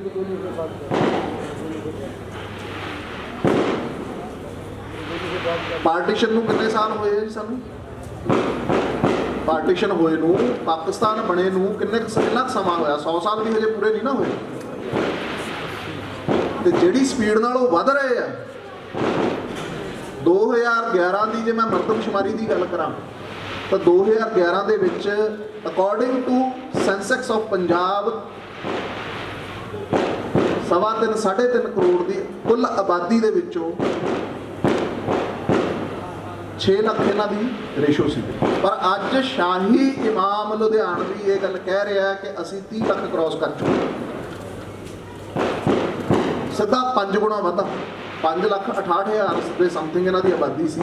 ਉਹ ਵੀ ਮੈਜੋਰਿਟੀ ਮਲੇਰਕੋਟਲਾ ਏਰੀਆ 'ਚ ਇਹ ਵੱਸਦੇ ਆ, ਜਿਹੜੇ ਜੱਦੀ ਪੁਸ਼ਤੀ ਰਹਿੰਦੇ ਆ। ਬਾਕੀ ਥੋੜੇ ਛੋਟੇ ਜਿਹੜੇ ਪੰਜਾਬ ਦੇ ਹੋਰ ਹਿੱਸਿਆਂ 'ਚ ਪਿੰਡਾਂ। ਪਰ ਸ਼ਾਹੀ ਇਮਾਮ ਆਪਣੀਆਂ ਸਟੇਜਸ ਤੋਂ, ਓਪਨ ਸਟੇਜਸ ਤੋਂ, ਔਨ ਕੈਮਰਾ ਮਾਈਕ ਦੇ ਉੱਤੇ ਰੈਕਡ ਬੋਲਦੇ ਆ ਕਿ ਉਹ ਇਹ ਗੱਲ ਕਹਿੰਦਾ ਕਿ ਅਸੀਂ 30 ਲੱਖ ਤੋਂ ਕ੍ਰਾਸ ਕਰ ਚੁੱਕੇ ਹਾਂ। ਮੈਂ ਕਹਿੰਦਾ ਤੁਸੀਂ 25 ਵੀ ਲਾਓ। ਕਿ ਸੰਭਵ ਹੈ ਕਿ ਤੁਸੀਂ 15 ਸਾਲਾਂ ਦੇ ਵਿੱਚ 5 ਗੁਣਾ ਆਬਾਦੀ ਕਿਸੇ ਸਮਾਜ ਦੀ ਵੱਧ ਜੇ? ਇਹਦਾ ਮਤਲਬ ਕੁਝ ਗੜਬੜ ਆ। ਦੇਖੋ ਮੈਂ ਸਪੀਚ ਨਹੀਂ ਕਰਨ ਆਇਆ, ਮੈਂ ਤਾਂ ਗੱਲਾਂ ਕਰ ਰਿਹਾ ਤੁਹਾਡੇ ਨਾਲ। ਮੈਨੂੰ ਹਾਂ ਨਾ ਚ ਦੱਸੀ ਚੱਲਿਓ, ਜਿੱਥੇ ਮੈਂ ਗਲਤ ਹੋਊਂਗਾ ਮੈਂ ਰੁਕ ਜਾਊਂ। ਉਹ 5 ਗੁਣਾ ਦਾ ਵਾਧਾ ਜਿਹੜਾ ਉਹ ਹੋਇਆ ਕਿਵੇਂ ਆ? ਤੁਹਾਨੂੰ ਨਹੀਂ ਲੱਗਦਾ ਵੀ ਸਾਡੇ ਘਰ ਦੇ ਵਿੱਚ ਕੋਈ ਬਾਹਰੋਂ ਆ ਕੇ ਬੈਠ ਰਿਹਾ? ਲੱਗਦਾ ਹੈ? ਤਾਂ ਲੱਗ ਰਿਹਾ। ਇਹ ਵੀ ਪ੍ਰਮਾਤਮਾ ਦਾ ਸ਼ੁਕਰ ਹੈ ਵੀ ਸਾਨੂੰ ਲੱਗਣ ਦਾ ਲੱਗਿਆ। ਫਿਰ ਇੱਕ ਹੋਰ ਧਿਰ ਜਿਹੜੀ ਪੰਜਾਬ ਦੇ ਵਿੱਚ ਕੰਮ ਕਰ ਰਹੀ ਹੈ, ਮੇਰੀ ਆਵਾਜ਼ ਕਲੀਅਰ ਆ ਰਹੀ ਹੈ ਸਾਰਿਆਂ ਨੂੰ? ਇੱਕ ਹੋਰ ਧਿਰ ਹੈ ਜਿਹੜੀ ਪੰਜਾਬ ਦੇ ਅੰਦਰ ਕੰਮ ਕਰ ਰਹੀ ਹੈ, ਜਿਹੜੀ ਹੈ open church. Open church concept ਹੈ ਜਿਹੜਾ ਬਖੂਬੀ ਕੰਮ ਕਰ ਰਿਹਾ, ਔਰ ਉਹ ਇਹ ਗੱਲ ਕਹਿ ਰਹੇ ਆ ਕਿ ਅਸੀਂ 55 ਲੱਖ ਕ੍ਰਾਸ ਕਰ ਗਏ ਹਾਂ ਪੰਜਾਬ 'ਚ। ਹੁਣ 3.5 ਕਰੋੜ ਆਬਾਦੀ ਦਾ 55 + 30 85 ਲੱਖ ਤਾਂ ਇਹੀ ਨਿਕਲ ਗਿਆ। ਅਜੇ ਨਵੀਂ ਮਰਦਮਸ਼ੁਮਾਰੀ ਦੇ ਅੰਕੜੇ ਆਏ ਨਹੀਂ। ਪਿੱਛੇ ਰਹਿ ਗਿਆ 2.5 ਕਰੋੜ। 2.5 ਕਰੋੜ ਦੇ ਵਿੱਚੋਂ 39.7% ਹਿੰਦੂ, ਜਿਹਦੇ ਚੋਂ ਮੈਜੋਰਿਟੀ ਆਪਣੀ ਪੰਜਾਬੀ ਆਇਡੈਂਟੀਟੀ ਛੱਡ ਚੁੱਕਿਆ, ਜਿਹੜਾ ਇਹ ਮੰਨਦਾ ਹੀ ਨਹੀਂ ਕਿ ਉਹ ਪੰਜਾਬੀ ਹੈ। ਮੈਨੂੰ ਲੱਗਦਾ ਇਸ ਗੱਲ ਦੇ ਉੱਤੇ ਮਾਨਯ ਸ਼ਾਮਵੀਰ ਜੀ ਜ਼ਿਆਦਾ ਵਧੀਆ ਤਰੀਕੇ ਨਾਲ ਚਾਨਣਾ ਪਾਉਣਗੇ ਕਿ ਜਦੋਂ ਉਹ 84 ਦਾ ਮਾੜਾ ਦੌਰ ਚੱਲਿਆ ਸੀ, ਅਸੀਂ ਉਦੋਂ ਵੀ ਪਲਾਇਨ ਕਰਨ ਵਾਸਤੇ ਤਿਆਰ ਹੋ ਗਏ ਸੀ, ਆਪਣਾ ਘਰ ਛੱਡਣ ਨੂੰ ਤਿਆਰ ਹੋ ਗਏ ਸੀ, ਪਰ ਰਾਸ਼ਟਰੀ ਸਵੈਮ ਸੇਵਕ ਸੰਘ ਨੇ ਉਦੋਂ ਆ ਕੇ ਬਖੂਬੀ ਆਪਣਾ ਰੋਲ ਨਿਭਾਇਆ ਤੇ ਸਾਨੂੰ ਇੱਥੇ ਰੋਕਿਆ। ਸਾਨੂੰ ਸਾਡੇ ਖਾਲੀ ਦਿਮਾਗਾਂ ਦੇ ਵਿੱਚ ਉਹਨੇ ਅਕਲ ਭਰੀ ਕਿ ਆਪਣਾ ਘਰ ਛੱਡ ਕੇ ਕਿੱਥੋਂ ਜਾਓਗੇ, ਤਾਂ ਅਸੀਂ ਰੁਕੇ, ਤਾਂ ਅਸੀਂ ਬਚੇ।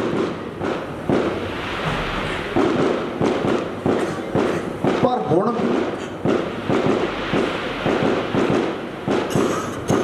84 ਤੋਂ ਬਾਅਦ 1999 ਕਸ਼ਮੀਰ ਘਾਟੀ ਦੇ ਵਿੱਚ ਆਹੀ ਕੁਝ ਹੋਇਆ। 7 ਲੱਖ ਬਹੁਤ ਵੱਡੀ ਰੇਸ਼ੋ ਹੁੰਦੀ ਹੈ। 7 ਲੱਖ ਲੋਕ ਪਲਾਇਨ ਕਰ ਗਏ ਇੱਕ ਰਾਤ ਦੇ ਵਿੱਚ। ਪਤਾ ਕਿਉਂ? ਕਿਉਂਕਿ ਉਹਨਾਂ ਚੋਂ 40 ਜਣੇ ਕੱਢ ਕੇ ਮਾਰ ਕੇ ਖੱਲਾਂ ਉਤਾਰ ਕੇ ਉਹਨਾਂ ਨੇ ਕਸ਼ਮੀਰ ਘਾਟੀ ਦੇ ਐਗਜ਼ਿਟ ਪੁਆਇੰਟ ਤੇ ਟੰਗ ਦਿੱਤੇ ਸੀ। ਔਰ ਇਹ ਉਹੀ ਵਪਾਰੀ ਸੀ ਜਿਹੜਾ ਕਹਿੰਦਾ ਸੀ ਮੇਰਾ ਨੌਕਰ ਮੇਰਾ ਕੱਲ ਕੀ ਕਰ ਲੂਗਾ। ਇਹ ਉਹੀ ਵਪਾਰੀ ਸੀ ਜਿਹੜਾ ਕਹਿੰਦਾ ਸੀ ਇਹ ਟਰਾਂਸਪੋਰਟ 'ਚ ਮੇਰੇ ਕੋਲ ਡਰਾਈਵਰ ਆ। ਇਹ ਉਹੀ ਵਪਾਰੀ ਸੀ ਜਿਹੜਾ ਕਹਿੰਦਾ ਸੀ ਬਾਗ 'ਚ ਮੇਰੇ ਕੋਲ ਕੰਮ ਕਰਦਾ ਹੈ ਮਜ਼ਦੂਰ, ਸੇਬ ਤੋੜਦਾ, ਡਰਾਈ ਫਰੂਟ ਤੋੜਦਾ। ਇਹ ਉਹੀ ਵਪਾਰੀ ਸੀ ਜਿਹੜਾ ਕਿਰਾਏ ਤੇ ਉਹਨਾਂ ਕੋਲ ਰਹਿੰਦਾ ਸੀ।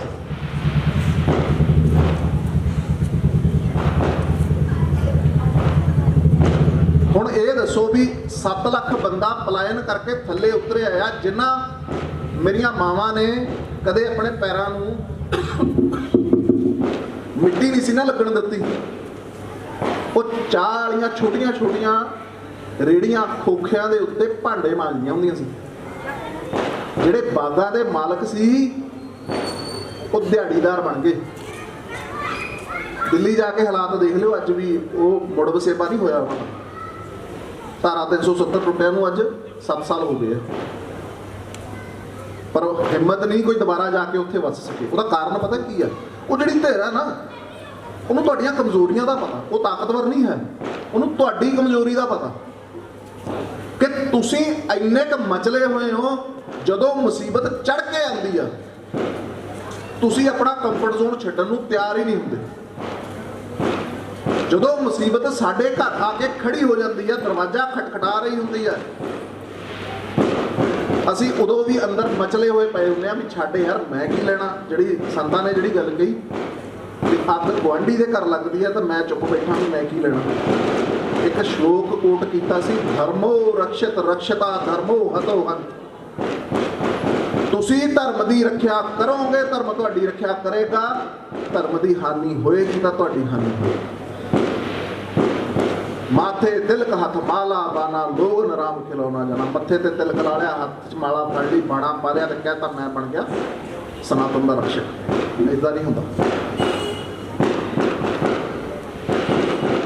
ਇਦਾਂ ਨਹੀਂ ਹੁੰਦਾ। ਹਰ ਵਾਰ ਵਹਿਮ ਦੇ ਵਿੱਚ ਠੱਗੇ ਜਾਂਦੇ ਹੋ, ਹਰ ਵਾਰ ਵਹਿਮ ਦੇ ਵਿੱਚ ਠੱਗੇ ਜਾਂਦੇ ਹੋ। ਮੈਂ ਹਾਲਾਤ ਦੇਖਦਾ ਤਾਂ ਕਈ ਵਾਰੀ ਮਨ ਇੰਨਾ ਪਰੇਸ਼ਾਨ ਹੋ ਜਾਂਦਾ ਵੀ ਉਹ ਦਿਨ ਦੂਰ ਨਹੀਂ ਹੈ ਜਿੱਦਣ ਪੰਜਾਬ ਦੇ ਅੰਦਰ ਇੱਕ ਲੜਾਈ ਚੱਲਣੀ ਆ, ਜਾਂ ਤਾਂ ਇਹਨੂੰ ਇਸਲਾਮਿਕ ਸਟੇਟ ਘੋਸ਼ਿਤ ਕਰ ਦਿਓ ਤੇ ਜਾਂ ਫਿਰ ਇਹਨੂੰ ਕ੍ਰਿਸਚਨ ਸਟੇਟ ਘੋਸ਼ਿਤ ਕਰ ਦਿਓ।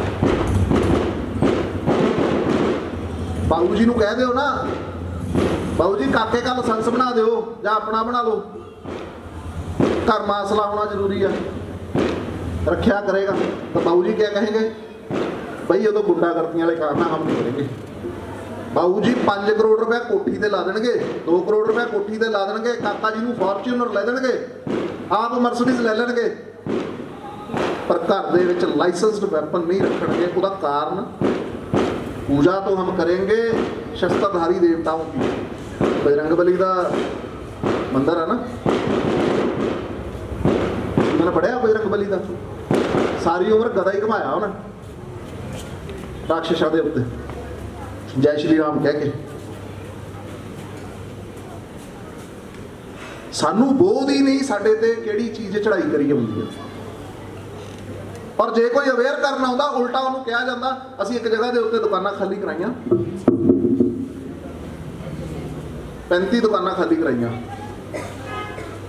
वो पता नहीं बेचारे किवें मातड़ साडे पंप च आ गए। वो सारियां दुकानां सी जिहड़ियां बांग्लादेशी रोहिंग्या कोल सी, वो असीं हफ्ते बाद दोबारा गेड़ा मारिया, सारियां उन्हां कोल फिर दोबारा उदां ही चढ़ियां होईयां। ते सानूं जदों असीं उत्थों पहली गल तां जिन्हां ने जिन्हां तो खाली कराइयां वो मालक साडे ਨਾਲ ਇੰਟਰੈਕਟ ਹੀ ਨਹੀਂ ਸੀ ਹੋ ਰਹੇ। ਜਦੋਂ ਅਸੀਂ ਇੱਧਰੋਂ ਉੱਧਰੋਂ ਪਤਾ ਕੀਤਾ ਤਾਂ ਪਤਾ ਲੱਗਿਆ ਵੀ ਜਿਹੜਾ ਕੱਲ ਤੱਕ ਕਿਰਾਇਆ, ਉਹ ਹਫਤਾ ਪਹਿਲਾਂ ਤੱਕ ਕਿਰਾਇਆ 15,000 ਰੁਪਏ ਦੇ ਰਹੇ ਸੀ, ਉਹ 35,000 करता। तो बाबू जी को तो जेब से मतलब है ना, जेब कितनी की भारी हो रही है। इस चीज़ ਨਾਲ मतलब नहीं भी वो 15 ਦਾ 35,000 ਦੇ ਕੇ ਤੇ 75,000 वसूलेगा। वो तुहाडे गले ते भी बैठेगा, वो तुहाडे घर भी सांभेगा, घर दे जी भी सांभेगा, ते तुसीं अगे अगे भजना भी हुण अगली स्टेट देखिए कित्थे जाना। मैं ओदी गल करदा जिहड़ा बांग्लादेश तो आया, जिहड़ा रोहिंग्या आया, जिहड़ा साडे देश दे अंदर घुसपैठिया है, ना वो पंजाबी ना वो हिंदुस्तानी है। मैं संतां नाल अगे बैठा ਇੱਥੇ ਆਉਣ ਤੋਂ ਪਹਿਲਾਂ ਵਿਚਾਰ ਕਰ ਰਿਹਾ ਸੀ ਇਸ ਵਿਸ਼ੇ ਤੇ ਵੀ ਇੰਨੇ ਸੰਤ ਜਨ ਹੋਣ ਦੇ ਬਾਵਜੂਦ, ਇੰਨੇ ਧਾਰਮਿਕ ਸੰਸਥਾਨ ਹੋਣ ਦੇ ਬਾਵਜੂਦ ਸਨਾਤਨ ਦੇ ਅੰਦਰ ਇੰਨੀ ਗਿਰਾਵਟ ਕਿਉਂ ਆ, ਨਿਗਾਰ ਕਿਉਂ ਆ? ਤਾਂ ਉਹਦਾ ਇੱਕੋ ਕਾਰਨ ਨਿਕਲ ਕੇ ਆਉਂਦਾ, ਸਾਡੀ ਲੜਾਈ ਹੈ ਜਿਹੜੀ ਉਹ ਤਾਂ ਜ਼ਮੀਨਾਂ ਦੀ ਆ, ਮੰਦਰਾਂ ਦੀ ਆ, ਆਪਣੇ ਆਪ ਨੂੰ ਵੱਡਾ ਸਾਬਤ ਕਰਨ ਦੀ ਆ। ਮੈਨੂੰ ਲੱਗਦਾ ਪਟਿਆਲੇ 'ਚ ਜਿੰਨੇ ਸੰਸਥਾਵਾਂ ਬਣੀਆਂ ਹੋਈਆਂ, ਅੰਤਰਰਾਸ਼ਟਰ ਪ੍ਰਧਾਨ ਤੋਂ ਥੱਲੇ ਤਾਂ ਕੋਈ ਗੱਲ ਨਹੀਂ ਕਰਦਾ। ਕਿਸੇ ਨੂੰ ਵੀ ਮੇਰੇ ਵਰਗੇ ਨੂੰ ਹਲੂਣਾ ਦੇ ਕੇ ਪੁੱਛ ਲਓ, ਅੰਤਰਰਾਸ਼ਟਰੀ ਰਾਸ਼ਟਰੀ ਤਾਂ ਚੱਲ ਹੈ ਹੀ ਹੈ ਨਾ, ਮਤਲਬ ਹੁਣ ਤਾਂ ਅੱਜ ਕੱਲ੍ਹ ਅੰਤਰਰਾਸ਼ਟਰੀ ਵਾਲਾ ਵੀ ਚੱਲ ਪਿਆ। ਪਤਾ ਨਹੀਂ ਕਿਹੜੀ ਟਰੰਪ ਦੇ ਨਾਲ ਕੁਰਸੀ ਲਾਈ ਹੋਈ ਹੈ ਇਹਨਾਂ ਨੇ। ਤੇ ਆਊਟਕਮ ਕੀ ਆ, ਸਮਾਜ ਨੂੰ ਦੇਣ ਕੀ ਆ? ਉਹ ਨਾ ਤਾਂ ਕੋਈ ਪੁੱਛਦਾ ਤੇ ਨਾ ਹੀ ਉਹਨਾਂ ਨੇ ਕਿਸੇ ਨੂੰ ਜਵਾਬ ਦੇਣਾ। ਉਹ ਆਉਂਦੇ ਆ, ਉਹ ਪਹਿਲਾਂ ਰੌਲਾ ਰੱਪਾ ਜਿਹਾ ਪਾ ਕੇ ਮੇਰੇ ਵਰਗੇ 5-4 ਗਨਮੈਨ ਲੈ ਲੈਂਦੇ ਆ, ਫਿਰ ਉਹ ਬਾਊ ਜੀ ਕੋਲੇ ਦੁਕਾਨ ਤੇ ਜਾਂਦੇ ਆ, 2100 3100 5200 ਦੀ ਪਰਚੀ ਕੱਟਦੇ ਆ, ਫਿਰ ਘਰ ਨੂੰ ਚਲੇ ਜਾਂਦੇ ਆ। ਉਹਨੇ ਨਾਲ ਉਹਨਾਂ ਦਾ ਘਰ ਘੁਰ ਚੱਲ ਜਾਂਦਾ। ਬਾਊ ਜੀ ਕਹਿੰਦੇ ਆ ਵੀ ਮੈਨੂੰ ਪ੍ਰੋਟੈਕਸ਼ਨ ਮਿਲ ਗਈ। ਇਹ ਸਾਡੀ ਮਾਨਸਿਕਤਾ। ਜਿਹੜਾ ਕੱਲ ਤੱਕ ਸੋਸ਼ਲ ਮੀਡੀਆ ਦੇ ਉੱਤੇ ਪ੍ਰੈਸ ਦੇ ਅੱਗੇ ਇਹ ਕਹਿ ਕੇ ਰੋ ਰਿਹਾ ਵੀ ਮੇਰੀ ਜਾਨ ਨੂੰ ਖਤਰਾ, ਮੈਨੂੰ ਸਰਕਾਰ ਮੈਨੂੰ ਸਿਕਿਉਰਿਟੀ ਦੇਵੇ, ਤੇ ਬਾਊ ਜੀ ਘਰੇ ਬੈਠੇ ਕਹਿ ਰਹੇ ਦੇਖੋ ਜੀ ਮਾਨੂੰ ਤੋਂ ਰੱਖਿਅਕ ਮਿਲ ਗਿਆ, ਇਹ ਬਣੇਗਾ ਮੇਰਾ ਰਕਸ਼ਕ। ਤੇ ਉਹਦਾ ਆਊਟਕਮ ਕੀ ਹੈ? ਕਿੰਨੇ ਕੁ ਘਰ ਉਹਨੇ ਘਰ ਵਾਪਸੀ ਕਰਾਤੇ ਜੀ। ਮੇਰਾ ਸਵਾਲ ਹੈ, ਕਦੇ ਉਹਨਾਂ ਨੂੰ ਪੁੱਛ ਕੇ ਦੇਖਿਓ ਵੀ ਕਿੰਨੇ ਕੁ ਜਣਿਆਂ ਨੂੰ ਘਰ ਵਾਪਸੀ ਕਰਾਤੀ? ਕਿੰਨੇ ਕੁ ਲੋਕ ਨੇ ਜਿਨ੍ਹਾਂ ਦੇ ਏਰੀਏ ਦੇ ਵਿੱਚੋਂ ਉਹਨਾਂ ਨੇ बांग्लादेशी रोहिंग्या खाली कराता और वो बहुत स्ट्रैटेजिक तरीके नाल काम कर रहे हैं। वो कूड़े का काम संभाली बैठे हैं। देखो काम का लैवल देखो ना, जिथे तुहाडी निगाह जाए भी तुसी कर भी ना पाओ, उसका अल्टरनेट भी ना कढ़ पाओ, वो तुहाडी मजबूरी भी बन गए, तो तुसी हस के उन्होंने पैसा भी दे रहे हैं। वो कूड़ा चक्कण आउंदे आ, वो सब्जी बेचण आउंदे आ, वो फ्रूट की रेहड़ी लाई बैठे आ, वो जूस की रेहड़ी लाई बैठे आ। असीं कह रहे हैं गरीब है यार, ठीक है गरीब की मदद करो, पर कल नूं जो तकड़ा होकर तुहाडे ते चढ़ के आऊगा फिर की करोगे? फिर सरकार वाल नूं मूँह करके बांग ना दिओ कि सानूं बचाउंदे नहीं।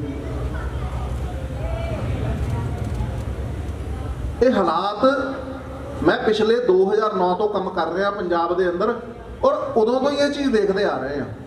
असीं भी किते ना किते जाके टुट जाने, हंब के बैठ जाने भी छड्ड यार किहड़े मरे हुए लोगों लई तुसीं मरन लगे हो। पर नहीं, फिर वो याद आता 9वीं पातशाही, वो सरबंस दानी जिन्हें सिर ते आ दस्तार दी, आ सरूप दिता, वो इस करके नहीं से दिता कि थक के बह जाइए, अक के बह जाइए। तो गल इत्थे ये भी नहीं भी ठेका असीं इकल्लिआं नहीं लिया होया।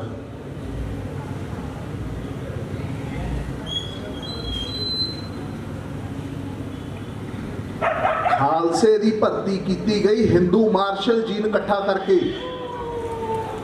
अज तो 30 साल तक पंजाब के अंदर जी रौह रीत सी कि वड्डा पुत्र इथों लैके खालसा साजिया जाता सी, उन्होंने सिरमौर बनाया जाता सी, आगू बनाया जाता सी। ये आम जी रूटीन सी, पर हुण वो खत्म हो गई। हाँ जिहड़े कोई माड़ा मोटा साडे अंदर किते प्रेम प्यार बचा, असीं इन्नी कुछ गल जरूर कहने आ, तो जी सिख तां बनाए सी साडी रक्षा खातर, बनाए सी दा की मतलब है? अज फौज की भर्ती बंद हो जाए, एक लिमिट आ, एक दिन आएगा आर्मी की भर्ती बंद होने के नाल रिटायरमेंट रेट वध जाएगा, तो रखिया वास्ते बॉर्डर के उत्ते कोई नहीं बचेगा। किन्नियां कमावां ने इत्थे ਜਿਹੜੀਆਂ ਪੁੱਤਾਂ ਨੂੰ ਇਹ ਹੌਸਲਾ ਦੇ ਕੇ ਤੋਰਦੀਆਂ ਵੀ ਚੱਲ ਕਾਕਾ ਤੇਰੀ ਜ਼ਿੰਮੇਵਾਰੀ ਦੇਸ਼ ਤੇ ਸਮਾਜ ਨੂੰ ਸਾਂਭਣ ਦੀ ਵੀ ਆ। ਹਾਂ ਡਾਕਟਰ ਬਹੁਤ ਪੈਦਾ ਹੋ ਰਹੇ ਆ, ਇੰਜੀਨੀਅਰ ਵਪਾਰੀ ਬਹੁਤ ਪੈਦਾ ਹੋ ਰਹੇ ਆ, ਵਿਦੇਸ਼ਾਂ 'ਚ ਜਾਣ ਵਾਲੇ NRI ਬਹੁਤ ਪੈਦਾ ਹੋ ਰਹੇ ਆ, ਪਰ ਅੱਜ ਸਮਾਜ ਨੂੰ ਦੇਣ ਵਾਲੀ ਸੰਖਿਆ ਜਿਹੜੀ ਉਹ ਘਟੀ ਨਹੀਂ, ਉਹ ਖਤਮ ਹੋ ਗਈ, ਖਤਮ ਹੀ ਹੋ ਗਈ। ਉਹਦਾ ਕਾਰਨ ਆ ਸਾਡੇ ਅੰਦਰ ਵਿਚਾਰਾਂ ਦਾ ਨਿਘਾਰ। ਜਦੋਂ ਜਦੋਂ ਅਸੀਂ ਆਪਣਾ ਇਤਿਹਾਸ ਭੁੱਲਦੇ ਹਾਂ, ਜਦੋਂ ਅਸੀਂ ਆਪਣਾ ਆਧਾਰ ਭੁੱਲਦੇ ਹਾਂ, ਆਪਣੇ ਇਤਿਹਾਸ ਦਾ, ਆਪਣੇ ਸ਼ਹੀਦਾਂ ਦਾ, ਆਪਣੇ ਗੁਰੂਆਂ ਦਾ ਗੌਰਵ ਭੁੱਲਦੇ ਹਾਂ, ਉਦੋਂ ਇਹੀ ਕੰਮ ਹੁੰਦਾ। ਸੰਤ ਜਨ ਮਹਾਪੁਰਸ਼ ਕੀ ਕਰਿਆ ਕਰਦੇ ਆ? ਉਹ ਜਦੋਂ ਸਮਾਜ ਦੇ ਵਿੱਚ ਵਿਚਰਦੇ ਆ ਤਾਂ ਸਾਡੇ ਇਤਿਹਾਸ ਪ੍ਰਤੀ ਸਾਡਾ ਗੌਰਵ ਜਗਾਉਂਦੇ ਆ, ਜਿਸ ਗੌਰਵ ਨੂੰ ਅਸੀਂ ਭੁੱਲ ਜਾਂਦੇ ਹਾਂ। 10 ਪਾਤਸ਼ਾਹੀਆਂ ਨੇ ਕੀ ਕੀਤਾ? गौरव ही जगाया ना तुहाडे अंदर। भगवान कृष्ण ने की किया? गौरव जगाया ना। पांडवां दे अंदर गौरव जगाया, नहीं तो वह भी मेरे वर्गे सी जिहड़े कहिंदे सी छड्डो केशव हुण 60 साल तो उपर हो गया, हुण काहदे लई युद्ध लड़ना। वो कहंदा मैनू लैक्चर ना दे, जो कर्म करन नूं कहा वो कर। भाई सतीदास, भाई मतीदास, भाई दयाला जी, भाई मणी सिंह जी, भाई तारू सिंह जी, ਤੁਹਾਨੂੰ ਕੀ ਲੱਗਦਾ ਵੀ ਇਹ 20-22 ਸਾਲ ਦੇ ਸੀ? ਸਾਰੀ ਉਮਰ ਨਿਕਲ ਗਈ ਸਾਡੀ ਪੈਸੇ ਪਿੱਛੇ ਭੱਜਦਿਆਂ। ਉਹ ਕੋਲੂ ਦੇ ਬੈਲ ਦੇ ਜਦੋਂ ਅੱਖਾਂ ਤੋਂ ਖੋਪੇ ਉਤਰੇ ਤਾਂ ਖੜ ਕੇ ਦੇਖਿਆ, ਮੈਂ ਤਾਂ ਉੱਥੇ ਦਾ ਉੱਥੇ ਹੀ ਖੜਾ, ਕਿਉਂਕਿ ਲੁੱਟਣ ਲਈ ਤਾਂ ਮੇਰੇ ਦਰ ਤੇ ਆ ਕੇ ਕਈ ਖੜੇ ਆ।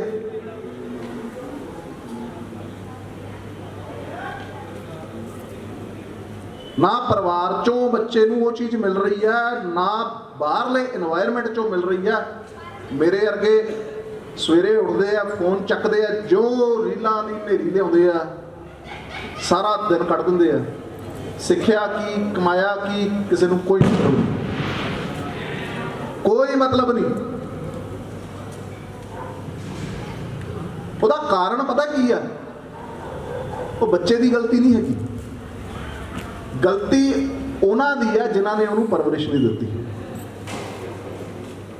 ਮੈਨੂੰ ਯਾਦ ਆ ਅਸੀਂ ਜਦੋਂ ਛੋਟੇ ਸੀ, ਸਾਨੂੰ ਸਾਡੇ ਮਦਰ ਜਾਂ ਸਾਡੇ ਦਾਦੀ ਜੀ ਜਾਂ ਮੇਰੇ ਪੜਦਾਦੀ ਜੀ, ਉਹਨਾਂ ਨੇ ਸਾਨੂੰ ਬਿਠਾ ਲੈਣਾ, ਸਾਨੂੰ ਗੁਰੂਆਂ ਦੀਆਂ, ਸ਼ਹੀਦਾਂ ਦੀਆਂ, ਦੇਸ਼ ਭਗਤਾਂ ਦੀਆਂ ਸਟੋਰੀ ਸੁਣਾਇਆ ਕਰਨੀਆਂ ਰੋਜ਼।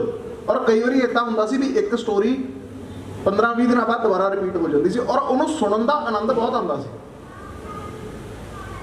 ਉਹ ਸਾਲ 'ਚ ਜੇ ਉਹਨੂੰ 10 ਵਾਰ ਸੁਣਦੇ ਸੀ ਤਾਂ 10 ਵਾਰ ਆਨੰਦ ਆਉਂਦਾ ਸੀ, ਹੋਰ ਜ਼ਿਆਦਾ ਆਉਂਦਾ ਸੀ, ਉਨੀ ਐਕਸਾਈਟਮੈਂਟ ਨਾਲ ਸੁਣਦੇ ਸੀ। ਪਰ ਹੁਣ ਕੀ ਉਹ ਚੀਜ਼ ਰਹਿ ਗਈ ਹੈ? ਹੁਣ ਰਹਿ ਪਤਾ ਕੀ ਗਿਆ? ਹੁਣ ਮਾਵਾਂ ਖਹਿੜਾ ਛਡਾਉਂਦੀਆਂ ਨਿਆਣਿਆਂ ਤੋਂ, ਨਿਆਣੇ ਖਹਿੜਾ ਛਡਾਉਂਦੇ ਆ ਮਾਂ ਪਿਓ ਤੋਂ।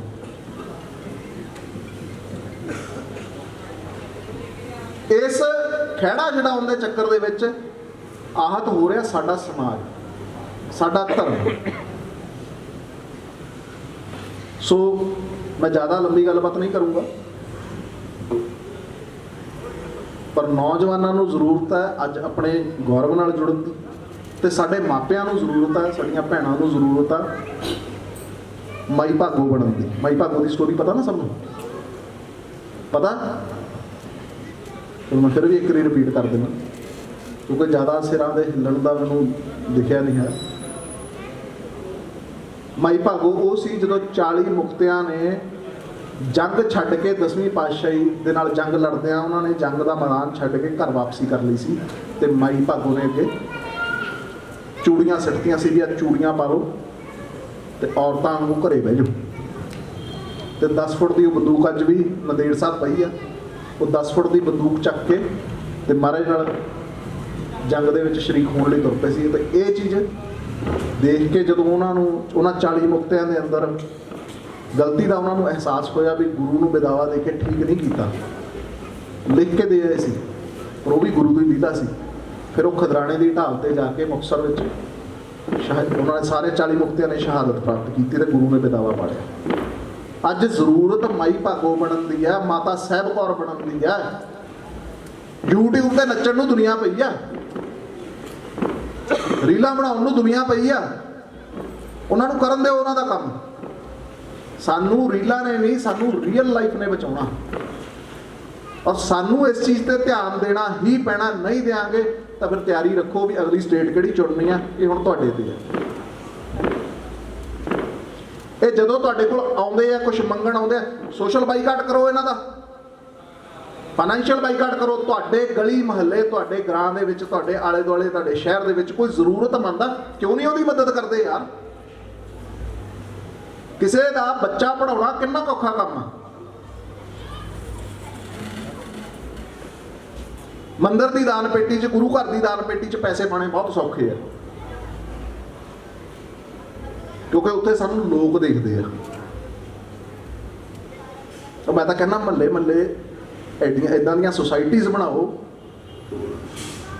ਵੀ ਸਾਰੇ ਰਲ ਕੇ ਮਹੀਨੇ ਦਾ 500-500 ਵੀ ਇਕੱਠਾ ਕਰੋ ਨਾ, ਤਾਂ ਜੇ 100 ਘਰਾਂ ਨੇ ਵੀ ਪੈਸੇ ਇਕੱਠੇ ਕੀਤੇ ਤਾਂ ਕਿੰਨੀ ਅਮਾਊਂਟ ਬਣ ਜਾਂਦੀ ਹੈ। ਉਹ ਪੈਸਾ ਕਿਸੇ ਗਰੀਬ ਬੱਚੇ ਦੀ ਪੜ੍ਹਾਈ ਤੇ ਲਾਓ, ਕਿਸੇ ਦੀ ਧੀ ਦਾ ਵਿਆਹ ਉਹਦੇ ਤੇ ਲਾਓ। ਆਈਫੋਨ ਥੋੜਾ ਸਸਤਾ ਲੈ ਲਓ, ਨਾਈਕੀ ਦੇ ਬੂਟ ਨਾ ਪਾ ਕੇ ਕਿਸੇ ਛੋਟੀ ਕੰਪਨੀ ਦੇ ਸ਼ੂਜ਼ ਲੈ ਲਓ। ਬੂਟਾਂ ਨੇ ਨਹੀਂ ਬਚਾਉਣਾ ਹੈਗਾ, ਜਿੱਦਣ ਅਗਲਿਆਂ ਨੇ ਭਜਾਉਣਾ ਨੰਗੇ ਪੈਰੀ ਭੱਜੋਗੇ। ਤੇ ਫੋਨ ਕਰਨ ਦਾ ਮੌਕਾ ਨਹੀਂ ਦੇਣਾ ਉਹਨਾਂ ਨੇ। ਆ ਜਿਹੜਾ 55 ਲੱਖ ਉਹ ਨੰਬਰ ਦੱਸਦੇ ਆ, ਇਹ 55 ਲੱਖ ਉਹ ਰੇਸ਼ੋ ਹੈ ਜਿਹੜੀ ਸਾਡੀ ਬੇਧਿਆਨੀ ਕਰਕੇ, ਸਾਡੇ ਅਵੇਸਲੇਪਣ ਕਰਕੇ ਇਹ ਸਾਡੇ ਭਰਾ ਸਾਡੇ ਹੱਥੋਂ ਨਿਕਲ ਗਏ, ਇਹ ਪਰਿਵਾਰ ਸਾਡੇ ਹੱਥੋਂ ਨਿਕਲ ਗਏ। ਕੋਈ ਸਾਡਾ ਗੁਆਂਢੀ ਸੀ, ਕੋਈ ਪਿੰਡ ਦਾ ਸੀ, ਕੋਈ ਚਾਚਾ ਸੀ, ਕੋਈ ਤਾਇਆ ਸੀ, ਕੋਈ ਜਾਣਕਾਰ ਸੀ, ਕੋਈ ਘਰੇ ਕੰਮ ਕਰਨ ਆਉਂਦਾ ਸੀ।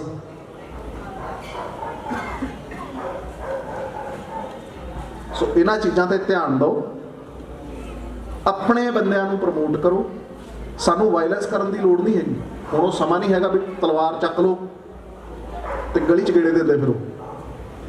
ਜ਼ਰੂਰਤ ਹੈ ਇਹਨਾਂ ਦਾ, ਜਦੋਂ ਤੁਸੀਂ ਕਿਸੇ ਦਾ ਫਾਈਨੈਂਸ਼ੀਅਲ ਬਾਈਕਾਟ ਕਰਦੇ ਹੋ ਨਾ, ਉਹ ਬੰਦਾ ਭੱਜਣਾ ਸ਼ੁਰੂ ਹੋ ਜਾਂਦਾ। ਅਸੀਂ ਜਦੋਂ ਇਹ ਸਟਾਰਟਿੰਗ 'ਚ ਆਏ, ਮੈਂ ਤੁਹਾਨੂੰ ਛੋਟੀ ਜਿਹੀ ਐਗਜ਼ਾਮਪਲ ਦੇਣਾ, ਜਦੋਂ ਅਸੀਂ ਇਹ ਲਹਿਰ ਚਲਾਈ ਪੰਜਾਬ ਦੇ ਅੰਦਰ ਕਿ ਜਦੋਂ ਵੀ ਇਹਨਾਂ ਤੋਂ ਫਰੂਟ ਖਰੀਦਦੇ ਹੋ, ਸਬਜ਼ੀ ਖਰੀਦਦੇ ਹੋ, ਨਾ ਪੁੱਛ ਕੇ ਲਿਆ ਕਰੋ। ਕਿਤੇ ਨਹੀਂ ਤੁਹਾਡੇ ਧਰਮ ਦੇ ਵਿੱਚ ਜਿਹੜਾ ਘਾਟਾ ਹੁੰਦਾ, ਕਿਤੇ ਨਹੀਂ ਜਾ ਕੇ ਧਰਮਰਾਜ ਨੂੰ ਤੁਸੀਂ ਜਦੋਂ ਲੇਖਾ ਦੇਣਾ ਉਹਨੇ ਪੁੱਛਣਾ ਵੀ ਤੂੰ ਨਾ ਪੁੱਛ ਕੇ ਕਾਹਤੋਂ ਇਹਨਾਂ ਤੋਂ ਸਬਜ਼ੀ ਨਹੀਂ ਲਈ ਤੇ ਫਰੂਟ ਨਹੀਂ ਲਿਆ। ਆਪਦੇ ਬੰਦੇ ਨੂੰ ਪ੍ਰਮੋਟ ਕਰੋ। ਤੇ ਇੱਕ ਮਿਹਰਬਾਨੀ ਹੋਰ ਕਰੋ ਵੀ ਇਹਨਾਂ ਨੂੰ ਕੋਈ ਆਪਣਾ ਸੰਗੀ ਸਾਥੀ, ਕੋਈ ਆਲੇ ਦੁਆਲੇ ਵਾਲਾ ਜਦੋਂ ਦੁਕਾਨ ਮਕਾਨ ਕਿਰਾਏ ਤੇ ਦਿੰਦਾ ਉਹਦਾ ਚੰਗੀ ਤਰ੍ਹਾਂ ਬਾਈਕਾਟ ਕਰੋ, ਕਿਉਂਕਿ ਸਾਡੇ ਵਾਲਿਆਂ ਨੂੰ ਇਦਾਂ ਨਹੀਂ ਸਮਝ ਆਉਂਦੀ। ਚੰਗੀ ਤਰ੍ਹਾਂ ਬਾਈਕਾਟ ਕਰੋ ਇਹਨਾਂ ਦਾ। ਜਿਹੜੇ 500 1000 ਦੀ ਖਾਤਰ ਆਪਣੀ ਦੁਕਾਨ ਅੱਗੇ ਫੜੀ ਲਵਾ ਲੈਂਦੇ ਆ,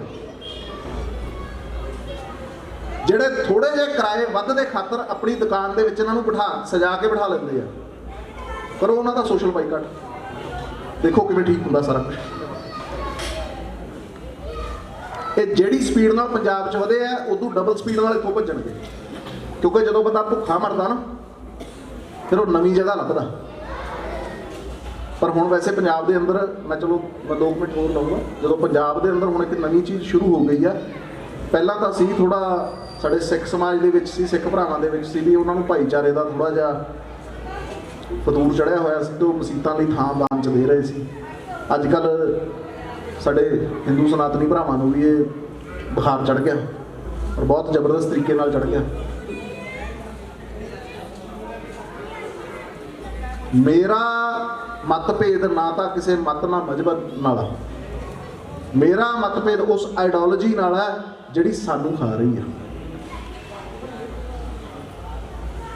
ਔਰ ਇਹ ਹੁਣ ਤੁਸੀਂ ਦੇਖਣਾ ਵੀ ਇੱਥੋਂ ਜਿਹੜੇ ਆ ਵਿਚਾਰ ਨੇ ਇਹਨਾਂ ਨੂੰ ਲਾਗੂ ਕਰਨਾ ਕਿ ਇੱਥੇ ਕੁਰਸੀ ਤੇ ਹੀ ਛੱਡ ਕੇ ਤੇ ਪੂਰੀਆਂ ਖਾ ਕੇ ਘਰੇ ਚਲੇ ਜਾਣਾ। ਸੋ ਕਿਸੇ ਦੀ ਸ਼ਾਨ ਦੇ ਵਿੱਚ ਕੋਈ ਗੁਸਤਾਖੀ ਹੋ ਗਈ ਹੋਵੇ ਮੈਂ ਖਿਮਾ ਦਾ ਜਾਚਕ ਹਾਂ। ਵਾਹਿਗੁਰੂ ਜੀ ਕਾ ਖਾਲਸਾ, ਵਾਹਿਗੁਰੂ ਜੀ ਕੀ ਫਤਿਹ। बहुत ही सुंदर विचार लाली मुल्तानी जी दे जो ये विचार ने सारे यूथ ਨੂੰ सुनने भी चाहिए ने और ऐसे वक्ता हर जगह हर गली हर ਮੁਹੱਲੇ ਦੇ ਵਿੱਚ ਮੈਂ ਲੋਕਾਂ ਨੂੰ ਜਗਾਉਣ ਲਈ ਜ਼ਰੂਰੀ ਹਨ। ਬਹੁਤ ਬਹੁਤ ਧੰਨਵਾਦ ਲਾਲੀ ਜੀ ਤੁਹਾਡਾ। ਤਾੜੀਆਂ ਨਾਲ ਇੱਕ ਵਾਰ ਲਾਲੀ ਜੀ ਦਾ ਮਾਣ ਕਰੋ। ਸਾਡੇ ਧਰਮ ਸੰਮੇਲਨ ਨੂੰ ਜੁਆਇਨ ਕਰਨ ਲਈ ਮਨੋਜ ਰਾਜਨ ਤ੍ਰਿਪੜੀ ਤੋਂ ਆਏ ਨੇ, ਲక్ష్మణ ਦਾਸ ਚੁੱਗ ਜੀ ਤੇ ਸਾਡੇ ਪ੍ਰਧਾਨ ਜੀ ਬਿੱਟਾ ਜੀ, ਆਜੋ ਜਰਾ।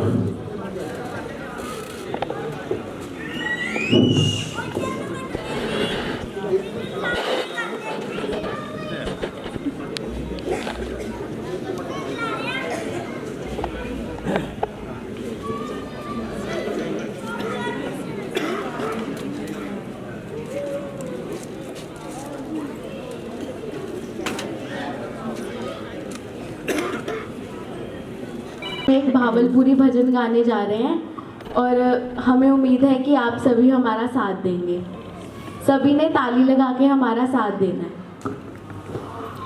मेरे घर दे अग्गू भोलेनाथ तेरा मंदिर बन बन्ने, मेरे घर दे अग्गू भोलेनाथ तेरा मंदिर बन बन्ने, जडन बारी खोला मैं तेरा दर्शन थी बन्ने, जडन बारी खोला मैं तेरा दर्शन थी बन्ने। ओ मेरे घर दे मेरे घर दे मेरे घर दे अग्गू भोलेनाथ तेरा मंदिर बन बन्ने, मेरे घर दे अग्गू भोलेनाथ तेरा मंदिर बन बन्ने।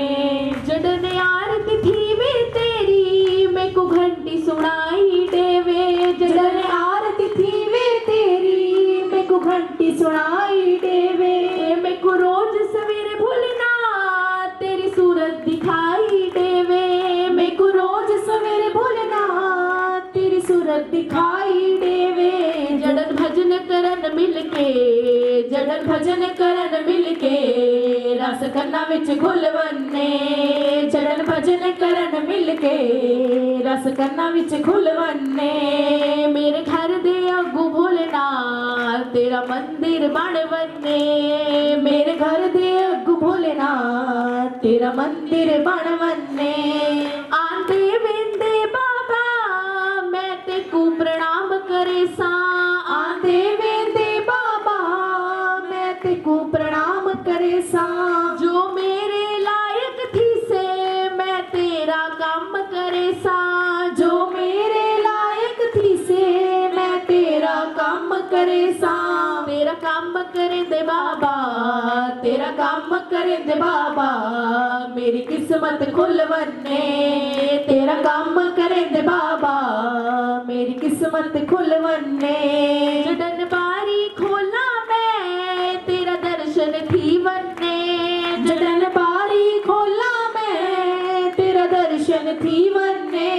ओ मेरे घर दे अगू भोलेनाथ, तेरा मंदिर बण वन्ने, मेरे घर दे अगू भोलेनाथ, तेरा मंदिर बण वन्ने, मेरे घर दे अगू भोलेनाथ, तेरा मंदिर बण वन्ने। Thank you Ram Ram ji. 4 आश्रम केड़े केड़े सी? गृहस्थ, पहले ब्रह्मचार्य, फिर गृहस्थ, फिर प्रौढ़, फिर संन्यास। एक परिवार का मुखिया अपने बच्चों को पढ़ाता, ब्रह्मचर्य हो गया। गृहस्थ अपने परिवार को पालना करता, फिर प्रौढ़ा अपने घर के बजुर्गों को, अपने रिश्तेदारों को, जेडे प्रौढ़ हैं उन्होंने भी बहुत देखभाल करता, आस पास रिश्तेदारी च जाता कि मेरे बुजुर्ग कोई, मेरे माँ बाप तो इलावा मेरे चाचा ताई ये कोई मुसीबत च तो नहीं है, तो प्रौढ़ा का भी ध्यान रखता। फिर शहर दे विच कोई सन्यासी आंदा, कोई विद्वान पंडित आंदा, कोई कथावाचक आंदा, उन्होंने भी अपने भरपूर अपनी सेवावां दिंदा। तब परिवार तो ये सारे काम शुरू होंदे सी। हुण ये परिवार तो हट के सिर्फ हुण साडे बच्चे निजता वाल आ गए, सिर्फ अपना अपना ध्यान रखना। असी वो संस्कृति दे मालक हाँ जिदे विच ईशावास्यमिदं सर्वम यत्किंच त्वेन त्वक्तेन भुंजिता। ईशावास्यमिदं सर्वम यत्किंच जगत्याम जगत तेन त्वक्तेन भुंजिता मागृत स्वधिनम। कि जेड़ा भगवान जो है वो सारी कायनात वसदा है, तो उहदा उपभोग किवें करना है। कायनात दे विच कल्ले बंदे नहीं आए, सारिया चीज़ां प्रकृति ने जो कुछ भी दिता है, जो खनिज पदार्थ ने, जो सारिया चीज़ां है उहदे विच सब दे विच भगवान वसदा है। पर आपां की कीता है, आपां धन लोलुपता स्वार्थ होके उन्हां दा विनाशकारी उपयोग किया है। ये हुण आपां नूं उहदे परिणाम बड़े भयंकर निकल रहे हैं। कभी कुछ हो जाता है, प्रकृति आपदा आ जाती है, किते असी अपनी धरती नूं उहदा सीना चीर चीर लहू लुहान कर रहे हैं। किहदे वास्ते? अपने बच्चों वास्ते।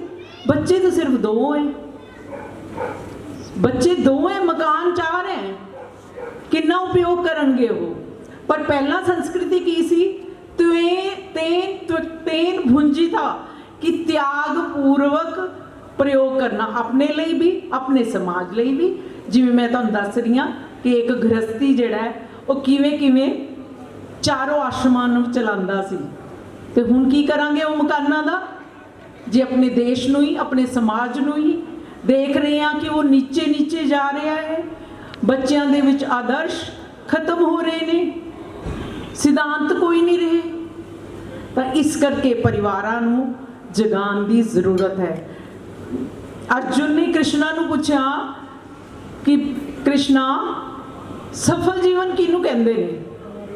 कृष्णा कहंदे चला बाहर चलते ने, पतंग उड़ाना शुरू करते हैं।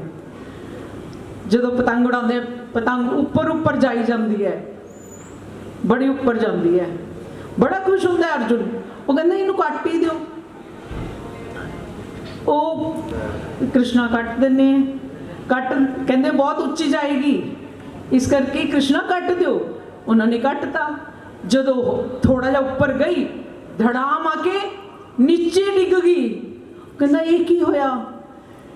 ये होया कि जदों पतंग अपनी किसी चीज़ नाल बंधी हुई सी, अपनी डोर नाल बंधी हुई सी, जड़ी जमीन दे विच पई सी, तद तक तो ऊपर जा रही सी, जदों कटती तो धड़ाम गिर गई। यही हमारे साडे परिवारां दा हाल हो जाना है कि बच्चियां नूं जे असीं संस्कार ना दिते, अपने संस्कारां तो कट दिता उन्हां नूं, आने वाले टाइम दे विच तां की हालत ਹੋ ਜਾਏਗੀ, ਮੈਂ ਇਹ ਸ਼ਬਦ ਨਹੀਂ ਬੋਲਾਂਗੀ। ਤਾਂ ਸੋ ਸਾਨੂੰ ਬੜੇ ਸਾਡੇ ਗ੍ਰੰਥ ਹੈ, ਸ਼੍ਰੀਮਦ ਭਾਗਵਤ ਹੈ, ਰਮਾਇਣ ਹੈ, ਸ਼੍ਰੀ ਗੁਰੂ ਗ੍ਰੰਥ ਸਾਹਿਬ ਹੈ। ਤੁਸੀਂ ਦੇਖੋਗੇ ਕਿ ਉਹਦਾ ਇੱਕ ਇੱਕ ਵਰਡ ਜਿਹੜਾ ਸਿਰਫ ਪੜ੍ਹਨ ਵਾਲਾ ਨਹੀਂ ਹੈ। ਰਮਾਇਣ ਤੇ ਜਿੰਨੇ ਵੀ ਪਾਤਰ ਨੇ ਉਹ ਇੱਕ ਪਰਿਵਾਰ ਦੀ ਬਹੁਤ ਸੁੰਦਰ ਔਰ ਉਸ ਤੋਂ ਇਲਾਵਾ ਸਿੱਖਿਆ ਦੇਣ ਵਾਲੀ, ਭਰਾ ਦਾ ਰੋਲ ਕੀ ਹੋਵੇ, ਫਾਦਰ ਦਾ ਕੀ ਰੋਲ ਹੋਵੇ, ਬੱਚਿਆਂ ਦਾ ਕੀ ਰੋਲ ਹੋਵੇ। भरत प्रेम की, अटूट प्रेम की एक सुंदर मूर्ति, और राजा राम क्या कुछ नहीं है उसमें।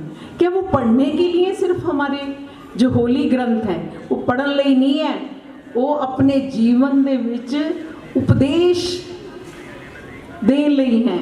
ਜੇ श्री गुरु ग्रंथ साहब पढ़ते हैं तो वो भी देख लो तुसी।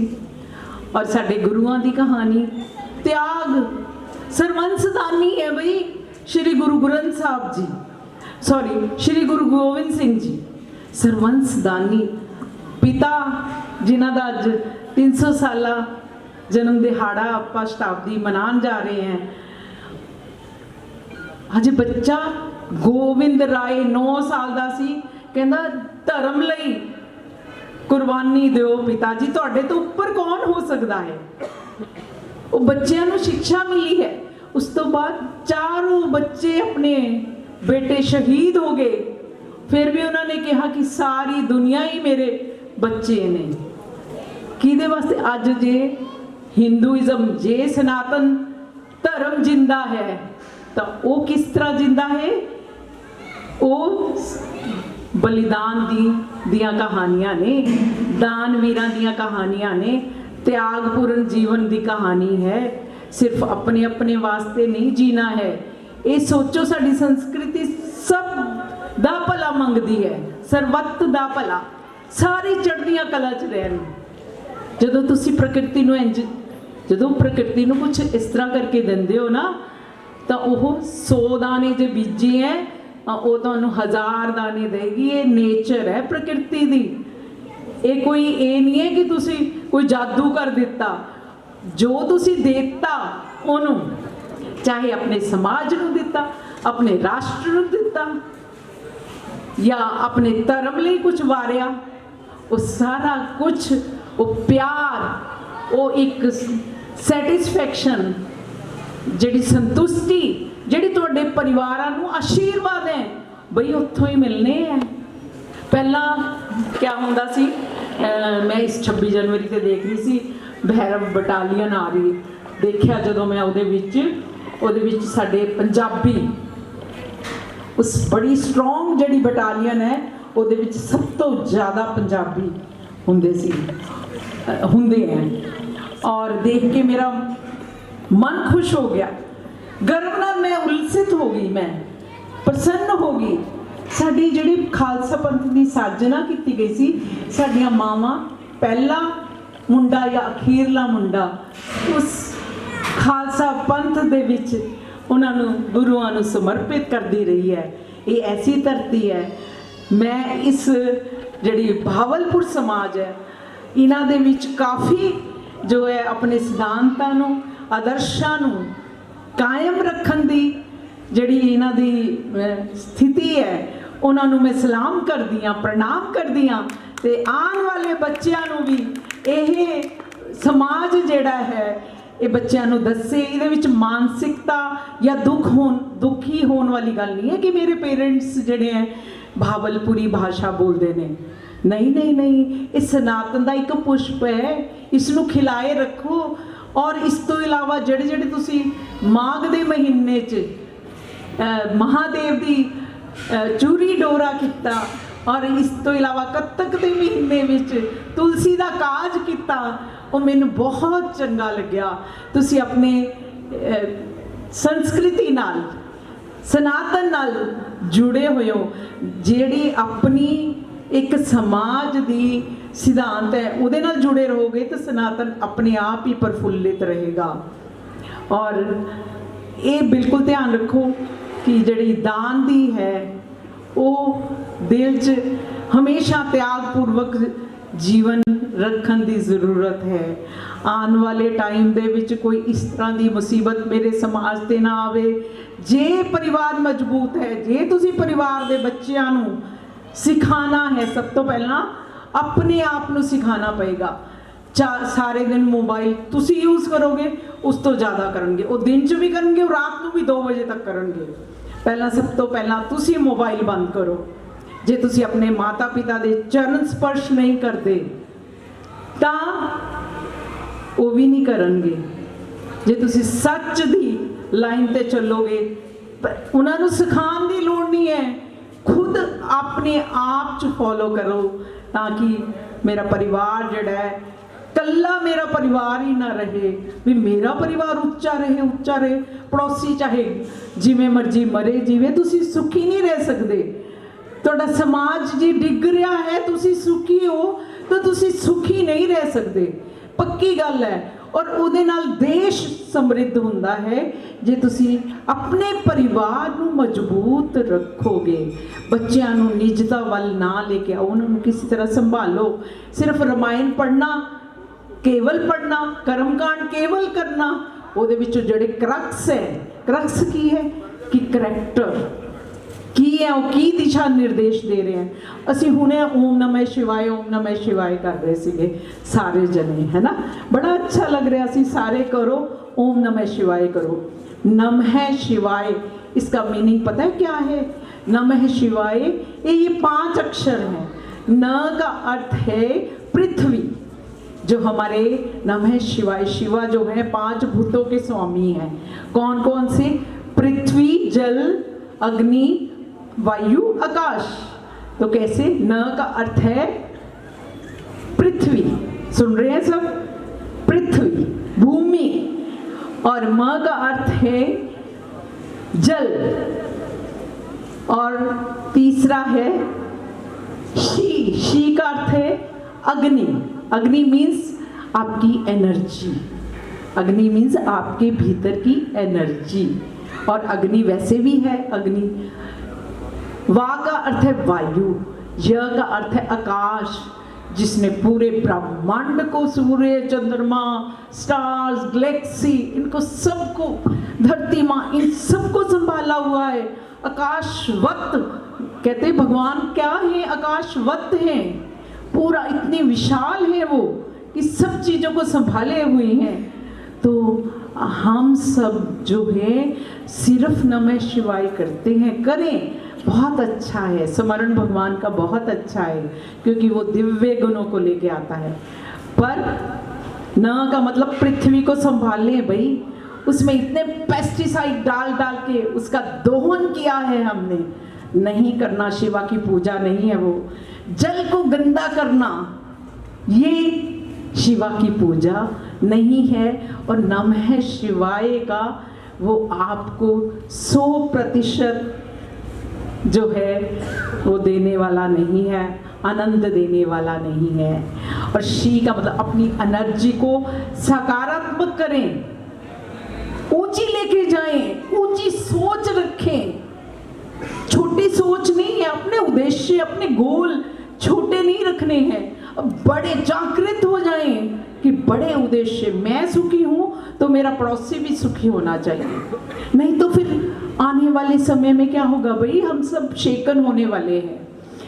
मेरे भाई लाली जी बैठे हैं, तो मैंने इनका एक अभी थोड़े दिन पहले भाषण सुना सनोर में, तो मैंने बड़ा दिल से कहा कि कितना इन्होंने झंझोड़ा है परिवारों को। तो शी का अर्थ है अपनी एनर्जी कैसे रखनी है। व का मतलब वायु। अरे 2 वृक्ष जन्मदिन पर लगा लो ना, वायु का दूषित करके जाएंगे। य का अर्थ है आकाश को पूरे संभाल के रखना। तो मेरे भाइयों और बहनों, अपने परिवार को मजबूत करोगे, अपने समाज को मजबूत करोगे, मेरा देश विश्व गुरु बनेगा। और हम सबके सामने ये आंधियां हैं, कोई बात नहीं, इन आंधियों से हम प्रबलतम लड़ रहे हैं, पर है विजय की कामना। कर्म ही है आराधना, कर्म ही आराधना। भारत माता की जय, वंदे मातरम। Thank you. ਇਹ ਜਿਹੜੇ ਧਰਮ सम्मेलन चल रहे हैं, आप जी ਦੇ ਕੋਲੇ ਜਿਹੜਾ ਨਿਮੰਤਰਣ ਆਇਆ ਹੋਗਾ ਸੀ, आपके मन में ऐसी कल्पना आई होगी कि उत्थे एक बहुत बड़ा मंच सजूगा, उत्थे व्यासपीठ सजूगी, उत्थे कोई ना कोई बड़े संजीव गुरु जी महाराज सुनते ही रहते हो व्यासपीठ पर, इन्हों उत्थे भी व्यासपीठ पर बैठे होंगे और कथा प्रवचन संकीर्तन कर रहे होंगे। आन तो बाद इत्थे पुट्ठा दिखा, सिंपल मंच है, महाराज तो हैं, व्यासपीठ नहीं है, कोई बड़ा तामझाम नहीं है, कोई साजो सज्जा नहीं है, गल्ला करनी है सिर्फ सम्मेलन दी, धर्म सम्मेलन दी। बड़े भागा वाले ऐसी पूरे देश दे विच धर्म सम्मेलन हो रहे हैं, पूरे देश दे सभी संत महात्मा आध्यात्मिक हस्तियां इन धर्म सम्मेलनों के विच ही अपने भाषण दे रही हैं। आजकल जिन्हां दी कथा कीर्तन चल रहे ने पुराने जो तय सीगे, वो भी अपने कथा कीर्तन दे विच यही गल्लां कर रहे हैं। पटियाले दे विच 20-22 कार्यक्रम इस तरह के हो गए हैं। प्रमुख कुमारी जी दी बहना, आर्ट ऑफ लिविंग, जितने भी कथावाचक संत हैं वो सब, ये सब अब इन्हीं गल्लां नूं कर रहे हैं। मतलब कहने का ये है कि इन विषयों की लोड़ है। भजन कीर्तन संकीर्तन सब आवश्यक है, नाल नाल अपने लिए चर्चा करने की बहुत लोड़ है। इसलिए कि असी भाई साहब चर्चा कर रहे सीगे ना, बाबलपुर से तो इतने आगे आगे कहाँ जाएंगे, क्यों?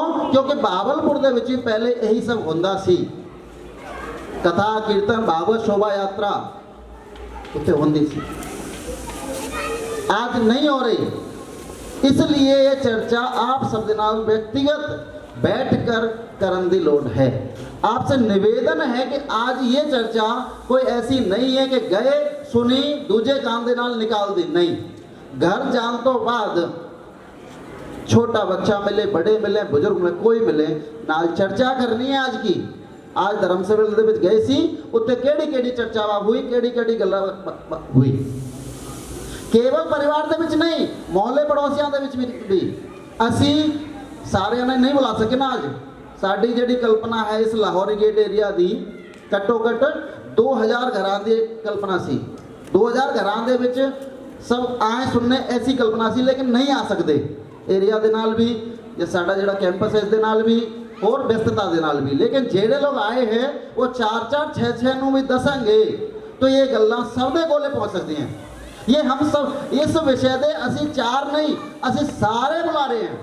ये मंच तो जो 4 बैठे ये नहीं, केवल आप सारे मिलकर इस विषय से बुला रहे। हाँ, ये विषय कोई वैदिक नहीं है, कोई मंत्रोच्चारण नहीं हो रहा, ये सब व्यवहारिक गल्लां हो रही हैं कि जेड़ी हमारे जीवन दे विच चलती हैं। मेरे को पता है मैं आरएसएस का प्रचारक हूँ और मैंने ये भी दस्या गया सी कि आरएसएस के बारे में आपको दसना है। गुरु महाराज 9वीं पातशाही का 350 साल चल रहा है। राष्ट्रीय स्वयंसेवक संघ पूरे देश में इन धर्म सम्मेलनों के माध्यम राही गुरु महाराज की प्रेरणा, गुरु महाराज की पूरी जीवन की यात्रा हर घर के विच पहुँचे, इस राष्ट्रीय स्वयंसेवक संघ इस कोशिश में लग्या हुआ है। सानू मान है कि सब भरपूर पूरे समाज का सहयोग मिल रहा है। दूजा, आरएसएस का भी 100वां साल चल रहा है। तीसरा, वंदे मातरम एक शब्द है, उसका 150 साल चल रहा है।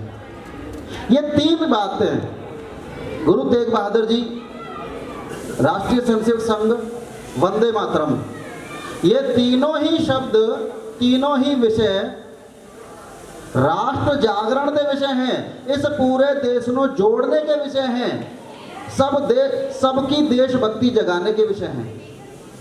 जब बलिदान देने का समय सीगा तो गुरु गोबिंद सिंह जी महाराज के पूरे परिवार ने बलिदान दिया है।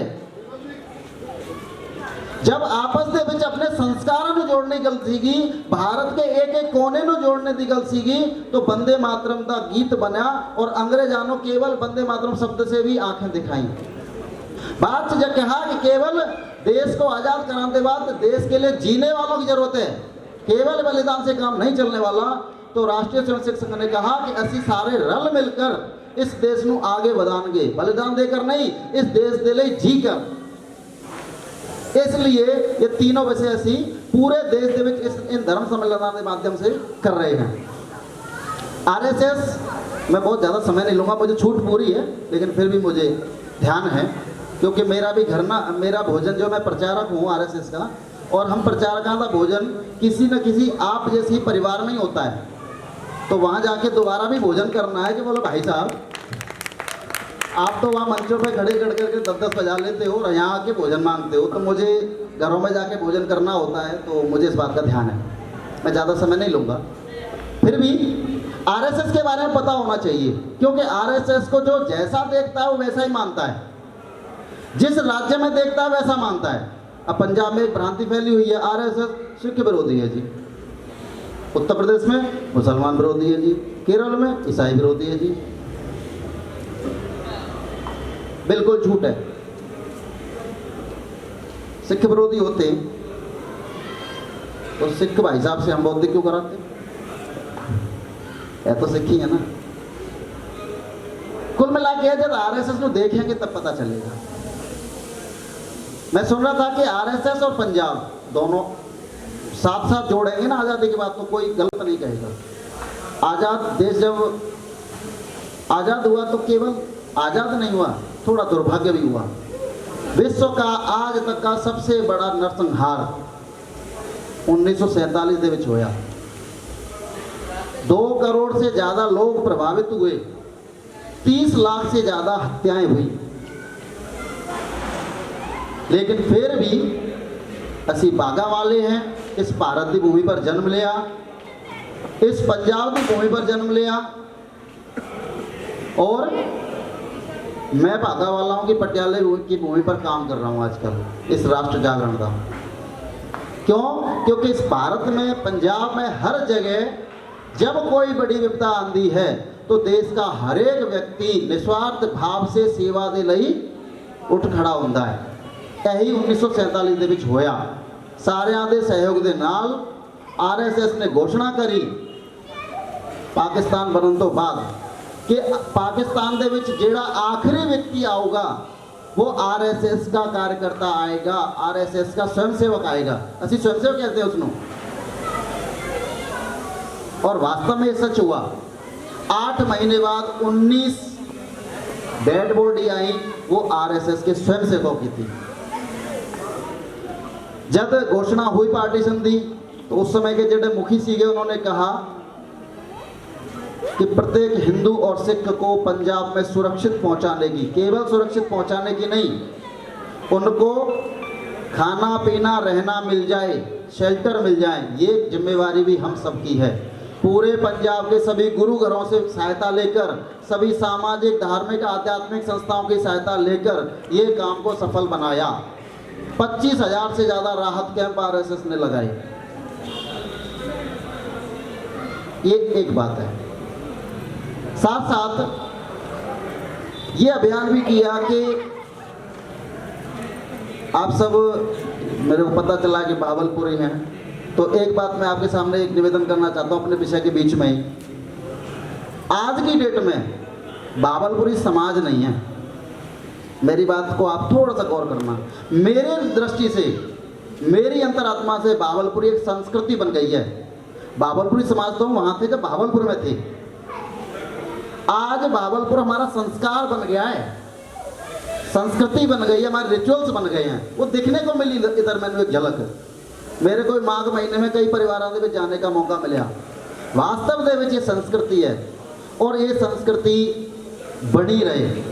असली ये चर्चा बार बार कर रहे हैं कि भारत जब पूरा माना जाता कद, जब भारत की हर एक बोली, 3,000 से ज़्यादा बोलियां हैं, हर एक संस्कृति, हर एक संस्कार बने रहें, लुप्त नहीं हो। जहाँ जहाँ ये संस्कृति, संस्कार, भाषा, बोलियां लुप्त होंगी, ये मान लेना उस कोने पर भारत लुप्त हो रहा है। इसका प्रमाण पाकिस्तान है, इसका प्रमाण अफगानिस्तान है, बांग्लादेश है। आज वहाँ शोभा यात्रा, संकीर्तन, अरदास, भजन मंडली कुछ नहीं हो रहा। पहले सब कुछ होता था, क्योंकि उधर साढ़े संस्कार, रीति रिवाज, धर्म लुप्त हो गया। तो ये काम आरएसएस ने कहा कि जो लोग आए हैं उनको शेल्टर मिले, शेल्टर उनकी वही जीवन शैली मिले। तो उस समय के कुछ अनेकों परिवार मिलते हैं, मैं जानता हूँ हमारे परिवारों में बहुत सारे परिवार पुराने पंजाब के हैं, वो बताते हैं किस किस से तरह से सामाजिक लोगों ने, आरएसएस के लोगों ने बचाव कार्य किए। केवल वही नहीं, 1962 का युद्ध, हम ये तो नहीं कह सकते कि हम गन लेकर सेना के साथ लड़े होंगे, नहीं, लेकिन सेना का मनोबल बढ़े। क्यों? आप सबको पता है, आप सबसे मुझे सुनने को मिला है कि हम युद्ध हारे थे केवल हथियारों की वजह से। हमारे पास पुरानी बंदूकें, जंग खाई हुई बंदूकें हमारी सेना को दे दी गई। बाद में हमारी सेना को बोला गया कि असि युद्ध हार गए। लेकिन इस स्थिति में भी सेना का मनोबल बढ़ता रहे, तो राष्ट्रीय स्वयंसेवक संघ ने पूरे देश भर में सेना का मनोबल बढ़ाने के लिए समाज से, जैसे आज यहाँ पर हम निवेदन कर रहे हैं, इसी तरीके से पहले निवेदन किया कि सेना का हौसला बुलंद रहना चाहिए, असी सेना के नाल खड़े हैं।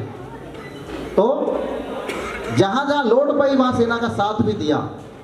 मैक्सिमम कैंपां दे विच सेना नूं भोजन कराने वाले असी सारे समाज दे नाल मिलकर सीगे। जिते जिते सेना नूं खुद की लोड़ पई असी सारे रल मिल के दे। मैं अपनी कोई लिखी गल्लां नहीं कर रहा, मैंने अपने सारे बुजुर्गों के नाल जो उस वेले बच्चे सीगे उन्हां दे मुखार बिंद तो सुने हुए शब्द हैं। इस काम से आर्मी के अफसर स्वयं नेहरू जी उस समय प्रधानमंत्री सीगे, नेहरू जी प्रभावित हुए और आरएसएस के स्वयंसेवकों को जो 26 जनवरी की परेड होती है उस परेड के विच शामिल किया गया। 3000 आरएसएस के स्वयंसेवकों ने परेड में भाग लिया। ये आरएसएस के स्वयंसेवकों की देशभक्ति का एक प्रमाण है। अनेकों जितने देखे 65, 71, 75, ये सब आरएसएस के लोगों ने, देश का मनोबल नहीं टूटना चाहिए। तो जो 75 में इमरजेंसी लगी थी, व्यक्तिगत स्वार्थ के लिए वो इमरजेंसी देश पर लगाई थी, कोई बड़ी हानि नहीं थी, किसी ने हमारे ऊपर अटैक नहीं किया, कोई हमारी हमारी आर्थिक स्थिति नहीं मंडराई, लेकिन जिनको अपनी कुर्सी की लालसा सी, उन्होंने व्यक्तिगत हित के लिए देश पर पाबंदी लगाई थी, आपातकाल लगाया था। उस समय भी जनता का मनोबल डाउन न हो, संपूर्ण आरएसएस के लोगों ने कहा कि हमें अरेस्ट करो। पूरे देश भर में कोई जेल, कोई विद्यालय ऐसा नहीं था जहाँ जेल बनाई हो वहाँ आरएसएस के लोग नहीं हो। केवल आरएसएस के लोग अकेले कुछ नहीं करते, बस ये आरएसएस वालों की यही समस्या है, जो काम करते हैं पूरे समाज के साथ मिलके करते हैं। ठंड में बैठेंगे सब मिलके बैठेंगे, ऐसी नहीं बैठेंगे। क्यों? क्योंकि ऐसी अपना काम नहीं कर रहे। आरएसएस का अपना निजी ध्येय, निजी उद्देश्य, निजी टैगलाइन कुछ नहीं है। सभी संस्थाओं की कोई न कोई एक लाइन होती है, कोई न कोई एक उद्देश्य होता है। साडा उद्देश्य कुछ नहीं है। जेड़ा उद्देश्य भारत का है वो आरएसएस का उद्देश्य है, जेड़ा उद्देश्य समाज का है, धर्म का है, वो आरएसएस का है। अपना कुछ नहीं है। विरसा नूं संभाल के रखना आरएसएस का काम है। केवल इतना ही नहीं, 84 की गल भाई साहब ने छेड़ी सी हले, मैंने पटियाले दे विच भी कुछ लोगों के नाल सुनने को मिला है, 84 दे विच, और मैंने भी प्रमाण, मैं खुद उसका एक हिस्सा हूँ। पंजाब दे विच थोड़ा धार्मिक लोग ज़्यादा हैं, वास्तव में ज़्यादा है। हालांकि मैं ब्रज तो हूँ, पर मुझे फिर भी लगा कि ब्रज से भी ज़्यादा इत्थे धार्मिक है। लेकिन समाज दे लई बाहर निकलने वालों की संख्या कम है। ये लाइन भी मैंने इत्थे आके सुनी कि भगत सिंह पैदा तो होए पड़ोसी दे घर, इसलिए बीच बीच में आरएसएस को यहाँ पर बाहरों प्रचारक बुलाने पैंते हैं। मैं भी बाहरों आया हूँ, बीच में एक और बैठे हैं श्याम जी, मैं भी श्याम हूँ, वो भी श्याम है, वो भी बाहरों आए हैं। मैं मथुरा तो आया हूँ, वो अयोध्या तो आए हैं। 84 दे विच जब उग्रवाद पूरे पंजाब दे विच छिड़ गया, वास्तव में यहाँ के लोग इनसिक्योर होकर पलायन करने लगे। असी सारे उस समय के लोगों को पूछ सकते हैं।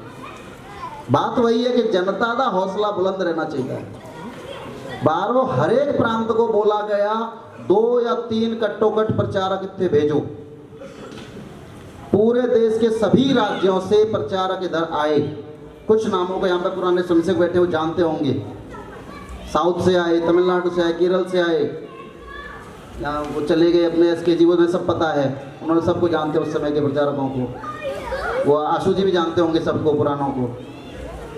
कुल मिलाकर पूरे पंजाब के शहर लेवल पर एक एक गांव के लिए, एक एक शहर के लिए लोग बुलाए गए और जिम्मेवारी शाखा चलती है आरएसएस की, उनको कहा मत लगाओ भी शाखा, जब तक पंजाब सुरक्षित नहीं होगा, जब तक पंजाब ठीक नहीं होगा, तब तक शाखा मत लगाओ। एक एक व्यक्ति नो इत्थे रोको, पंजाब छड़ के नहीं जाना। और इस दे ਲਈ राष्ट्रीय सुरक्षा समिति बनाई। राष्ट्रीय सुरक्षा समिति इस बार जिस तरह से धर्म सम्मेलन समिति बनाई है ना, इसका काम कितनी देर का है? जब तक अभी धर्म सम्मेलन पूरा हो जाएगा इस आयोजन समिति का काम पूरा। आरएसएस कुछ काम ऐसे ही करता है, जेडी जेडी समिति बनती है उसका काम पूरा हुआ उसको बाइंड ऑफ कर देते हैं।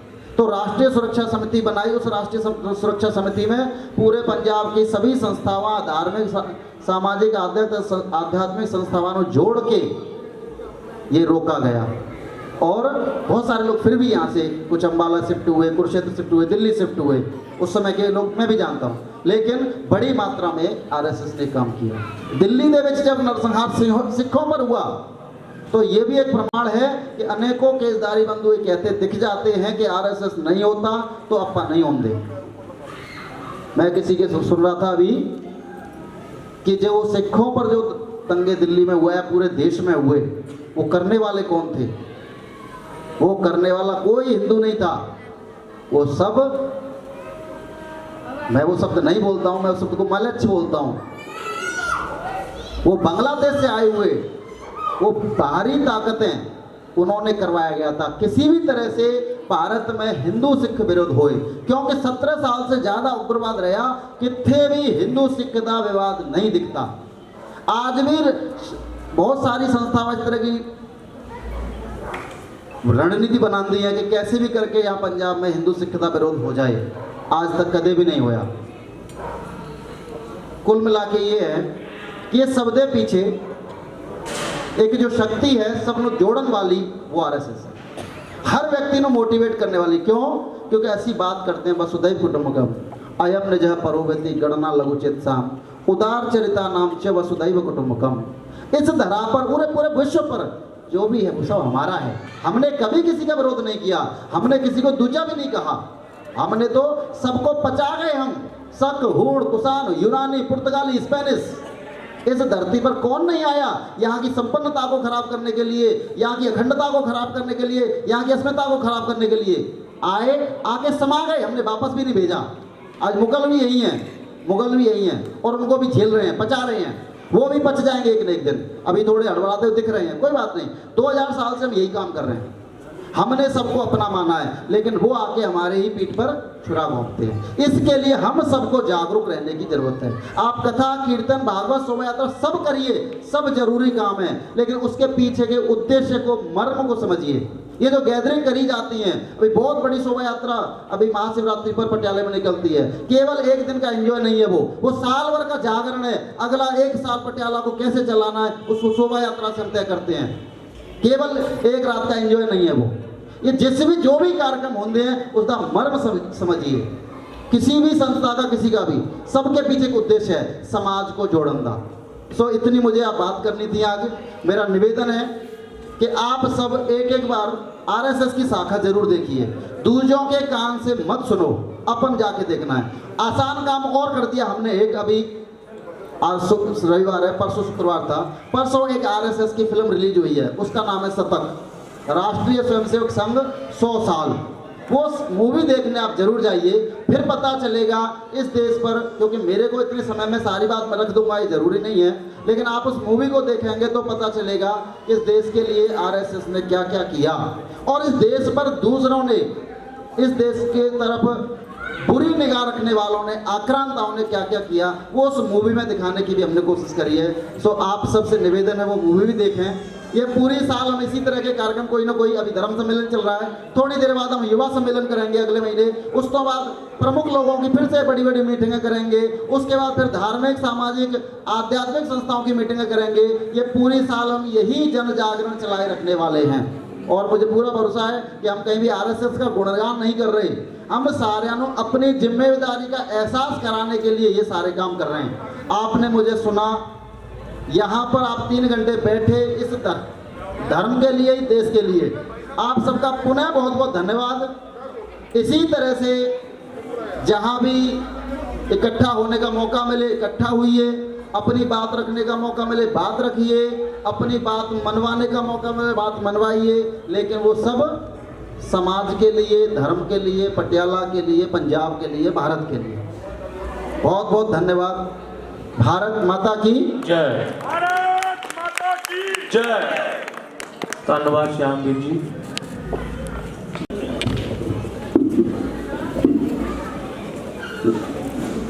सब मिलकर हनुमान चालीसा का गुणगान करेंगे। गुणगान के द्वारा एक छोटी सी बात, 1 मिनट की भी नहीं होगी वो, लेकिन यदि आप समझ लो तो आज का जो ये धर्म सम्मेलन है ये हमारा सफल हो जाएगा। सच में वो क्या है, जैसे बात चल रही थी टोपी वालों की, सबसे बड़ी कमी हमारी है उन लोगों को बढ़ावा देने में। आशुतोष भ्राताश्री जी ने बात कही अनारदाना चौक अदालत बाजार की, बिल्कुल सत्यता है। जागरण कौन कौन करवाता है अपने घर में? सभी हाथ उठा देंगे। करवाते हो ना जागरण? शर्माओ मत, करवाते हो जागरण आप, या मोहल्लों में करवाते हैं सामूहिक? उसमें सबसे बड़ी हम गलती क्या कर रहे हैं, वो जागरण करने वाले से पहले ये नहीं कन्फर्म करते कि आपकी पार्टी में गायक कौन होगा, बजाने वाले कौन होंगे, मुस्लिम होंगे, सनातनी होंगे या कोई और होंगे। बस आप पैसे दो, जितने मांग लिए ठीक है, लेकिन आपको कोई मतलब नहीं। उसमें खान साहब गा रहे हैं, उसमें कौन गा रहा है? तो ये जो हम अपनी सनातन की अपनी मेहनत की कमाई करते हुए धन दे रहे हैं उनको, तो ये हमारा भाव है कि हम उनको बलिष्ठ कर रहे हैं। अपना पैसा मेहनत कमाई दे करके उनको बलिष्ठ कर रहे हैं, ताकतवर बना रहे हैं, उनको गायक बना रहे हैं, आप बना रहे हो। उनको बलिष्ठ सनातन धर्म में कर रहे हो तो आप कर रहे हो भारत के अंदर। तो इसलिए भाई जागरण करवाओ, संकीर्तन करवाओ, पहले कन्फर्मेशन ले लिया करो कि गाने वाला गायक कौन आएगा। कहीं ये ना हो तुम दो दान पुण्य के लिए और तुम्हारा दान लग रहा है गाय काटने के लिए, ये इसके अपराधी आप लोग होंगे, जान लेना। तो इसलिए आज संकल्प कीजिए, जागरण होगा तो केवल और केवल सनातनी गायक के द्वारा होगा। किसी प्रकार के मुस्लिम को हम कभी स्वीकार नहीं करेंगे कि हमारी देवी देवता के लिए वो गायन करे।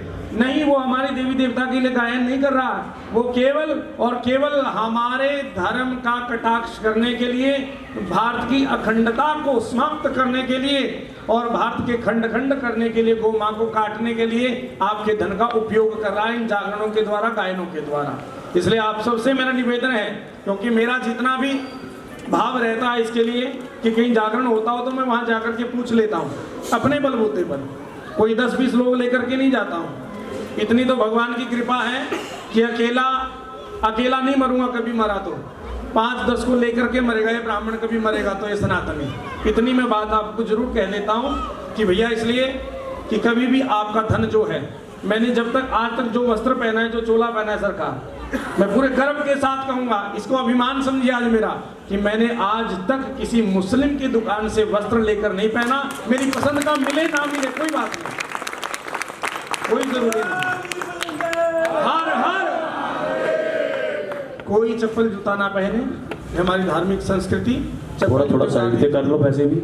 हनुमान चालीसा। श्री गुरु चरण सरोज रज निज मन मुखन सुधार, वर्ण और रघुवर विमल जसु जो दायक पहलचार, बुद्धिहीन तनु जानिके सुमिरो पवन कुमार, बल बुद्धि विद्या देहु मोहि हरहु कलेश विकार। सियावर राम जय जय राम, मेरे प्रभु राम जय जय राम, मेरे मन बस जाओ सीताराम।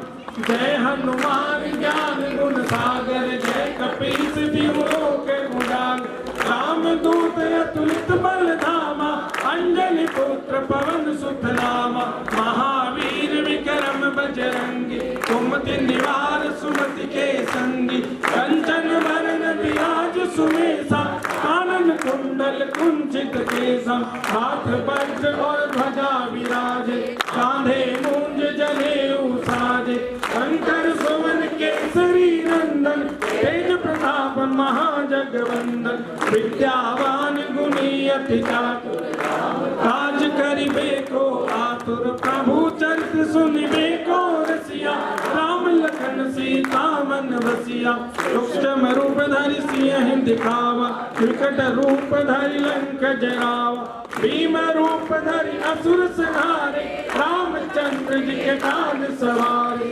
लाए सजीवन लखन जियाए श्री रघुवीर हर्ष उर लाए रघुपति की नहीं बहुत बड़ाई तुम मम प्रिय भरत सम भाई कैस बदन तुम रोज सगावे कस कहि श्रीपति कंठ लगावे सनकादिक ब्रह्मादि मुनीसा नारद सारद सहित अहिसा प्रेर दिजपाल जहाँ ते कवि गोविंद कह सके कहाँ ते तुम उपकार सुग्रीव ही कीना राम मिलाय राजपद दीना तुमरो मंत्र भीषण माना लंकेश्वर भय सब जग जाना दुख सहस्र जो जन पर भानु लीलो ताहि मधुर फल जानु प्रभु मोक्ष का मिल मुख माई जल्दी लांग गए अचरज नाई दुर्गम काज जगत के जेते सुगम अनुग्रह तुमरे ते राम द्वारे होतन आज्ञा बिन पैसारे सब सुख लहे तुम्हारी शरणा तुम रक्षक काहू को डरना आपन तेज समारो आप तीनों लोक हाकते कापे भूत पिशाच निकट नहीं आवे महावीर जब नाम सुनावे नासे रोग हरे सब पीरा जपत निरंतर हनुमत वीरा संकट दे हनुमान छुड़ावे मन क्रम वचन ध्यान जो लावे सब पर राम तपस्वी राजा तिनके काज सकल तुम साजा और मनोरथ जो कोई लावे कोई अमित जीवन फल पावे चारों युग पर ताप तुम्हारा है पर सिद्ध जगत युजहारा साधु संत के राम दुलारे अष्ट सिद्धि नव निधि के दाता असवर दीन जानकी माता राम रसायन तुमरे पासा सदा रहो रघुपति के दासा तुमरे भजन राम जी को पावे जन्म जन्म के दुख विसरावे अंत काल रघुराई जहाँ जन्म हरि भक्त कहाई और देवता कीर्तन धरई हनुमत से ही सर्व सुख करई संकट कटे मिटे सब पीरा जो सुमिरे हनुमत बलबीरा जय जय जय हनुमान गोसाई कृपा करहु गुरुदेव की नाई जो सतबार पाठ कर कोई छूटहि बंदी महासुख होई जो यह पढ़े हनुमान चालीसा होवे सिद्धि साखी गौरीसा तुलसीदास सदा हरि चेरा कीनय नाथ हृदय महडेरा पवन तनय संकट हरण मंगल मूर्ति रूप राम लखन सीता सहित हृदय बसो सुरभूप सियावर राम जय जय राम मेरे प्रभु राम जय जय राम के सब मन बस जाओ सीताराम बोलिए सियापति रामचंद्र भगवान की अंजनी सुत श्री हनुमान जी महाराज की उमापति महादेव की जयकारे वीर बजरंगी हर हर महादेव सत्य सनातन धर्म की जय सत्य सनातन धर्म की जय सत्य सनातन धर्म की जय बोलिए भारत माता की पवन पंडित जी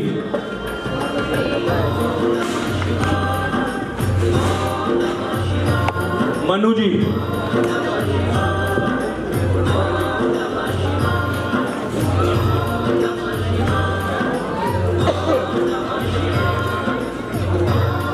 Piyush ji Ganpati youth club Piyush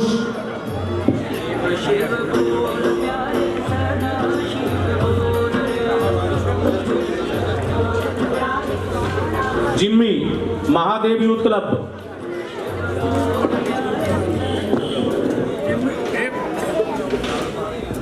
Honey Mahadev youth club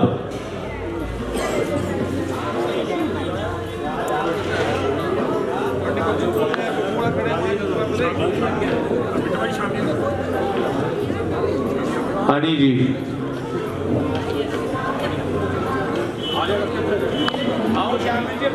Shyamveer ji अगे आ जाओ।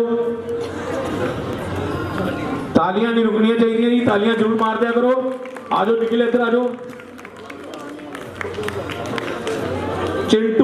चिंटू जी महादेव यूथ क्लब, तालियां नाल जरूर इन्हां दा स्वागत करो जी। बब्बू, सुमित जी,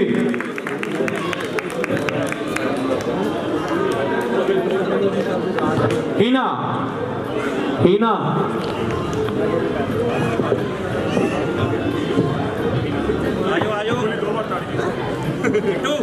काला जी, प्राचीन शव मंदिर कमेटी जो काला जी, सोनू, गौरव बहल जी भजन गायक,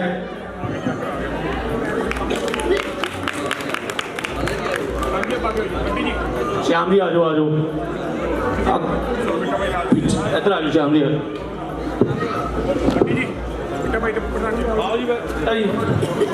गौरव बहल जी,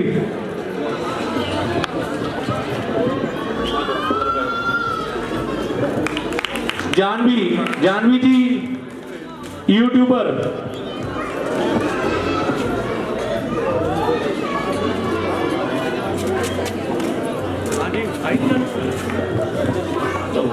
जनक जी, जनक राज, सबने लंगर छक के जाना है जी। जनक राज जी, देव शर्मा जी तैराकी में राष्ट्रीय पदक विजेता,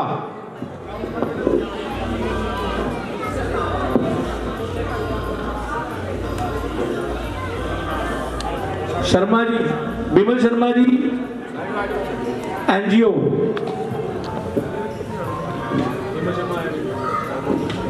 उमंग जी धार्मिक कार्य,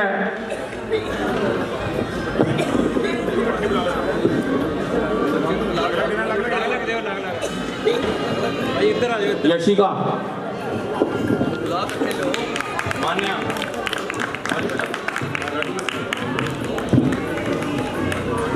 लाठी पंडित जी ज्योतिष में स्वर्ण पदक विजेता, अनुराग जी भजन गायक, प्रियांशु शिक्षा क्षेत्र में, कृष्ण कुमार कावड़ शिविर लगाते हैं कृष्ण कुमार जी,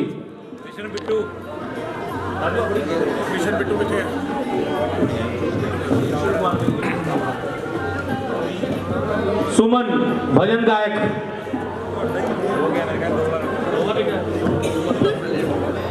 मान्य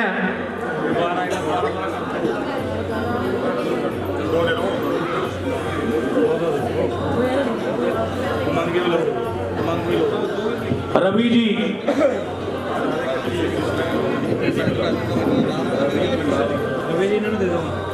अनिल भैया जी,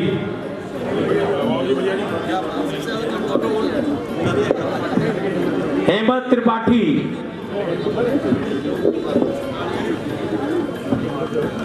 देव शर्मा, अमित अजोरिया,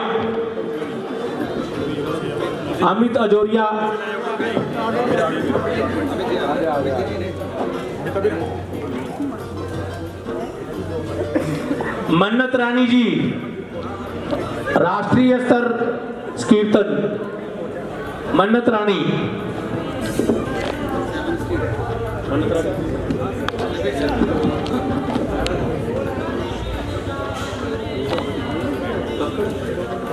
सुभाष गखड़ जी महावीर मंदिर कमेटी तो नाल नू रिंकू चुग, ओम प्रकाश स्त्रीजा जी, कृष्ण कुमार राजपाल, प्रकाश गाबा जी, सुनीता जी, सुमन चुग, शुभम चुग, राजन, हिमांशु।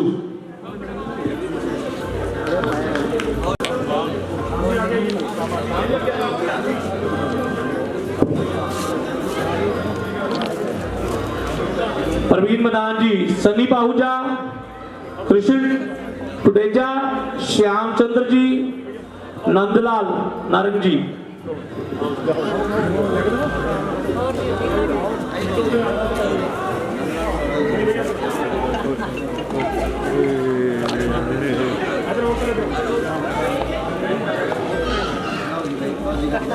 लक्ष्मण दास चुग जी, ओम प्रकाश जी, कालू राम जी, संजीव बधवा जी, केवल जैन जी।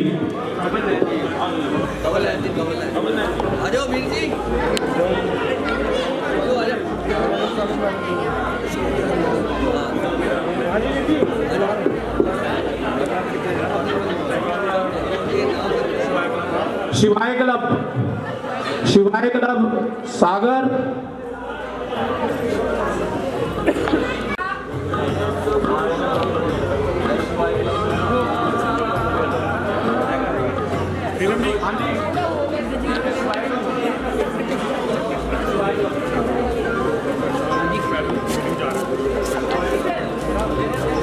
उधर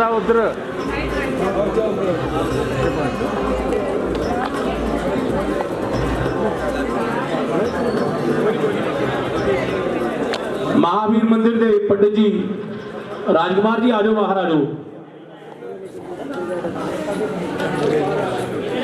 शिवाय क्लब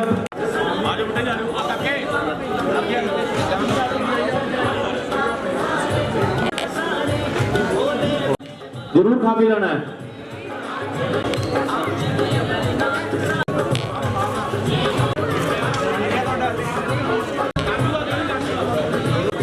ये बच्चे ने आप बनाई है जी।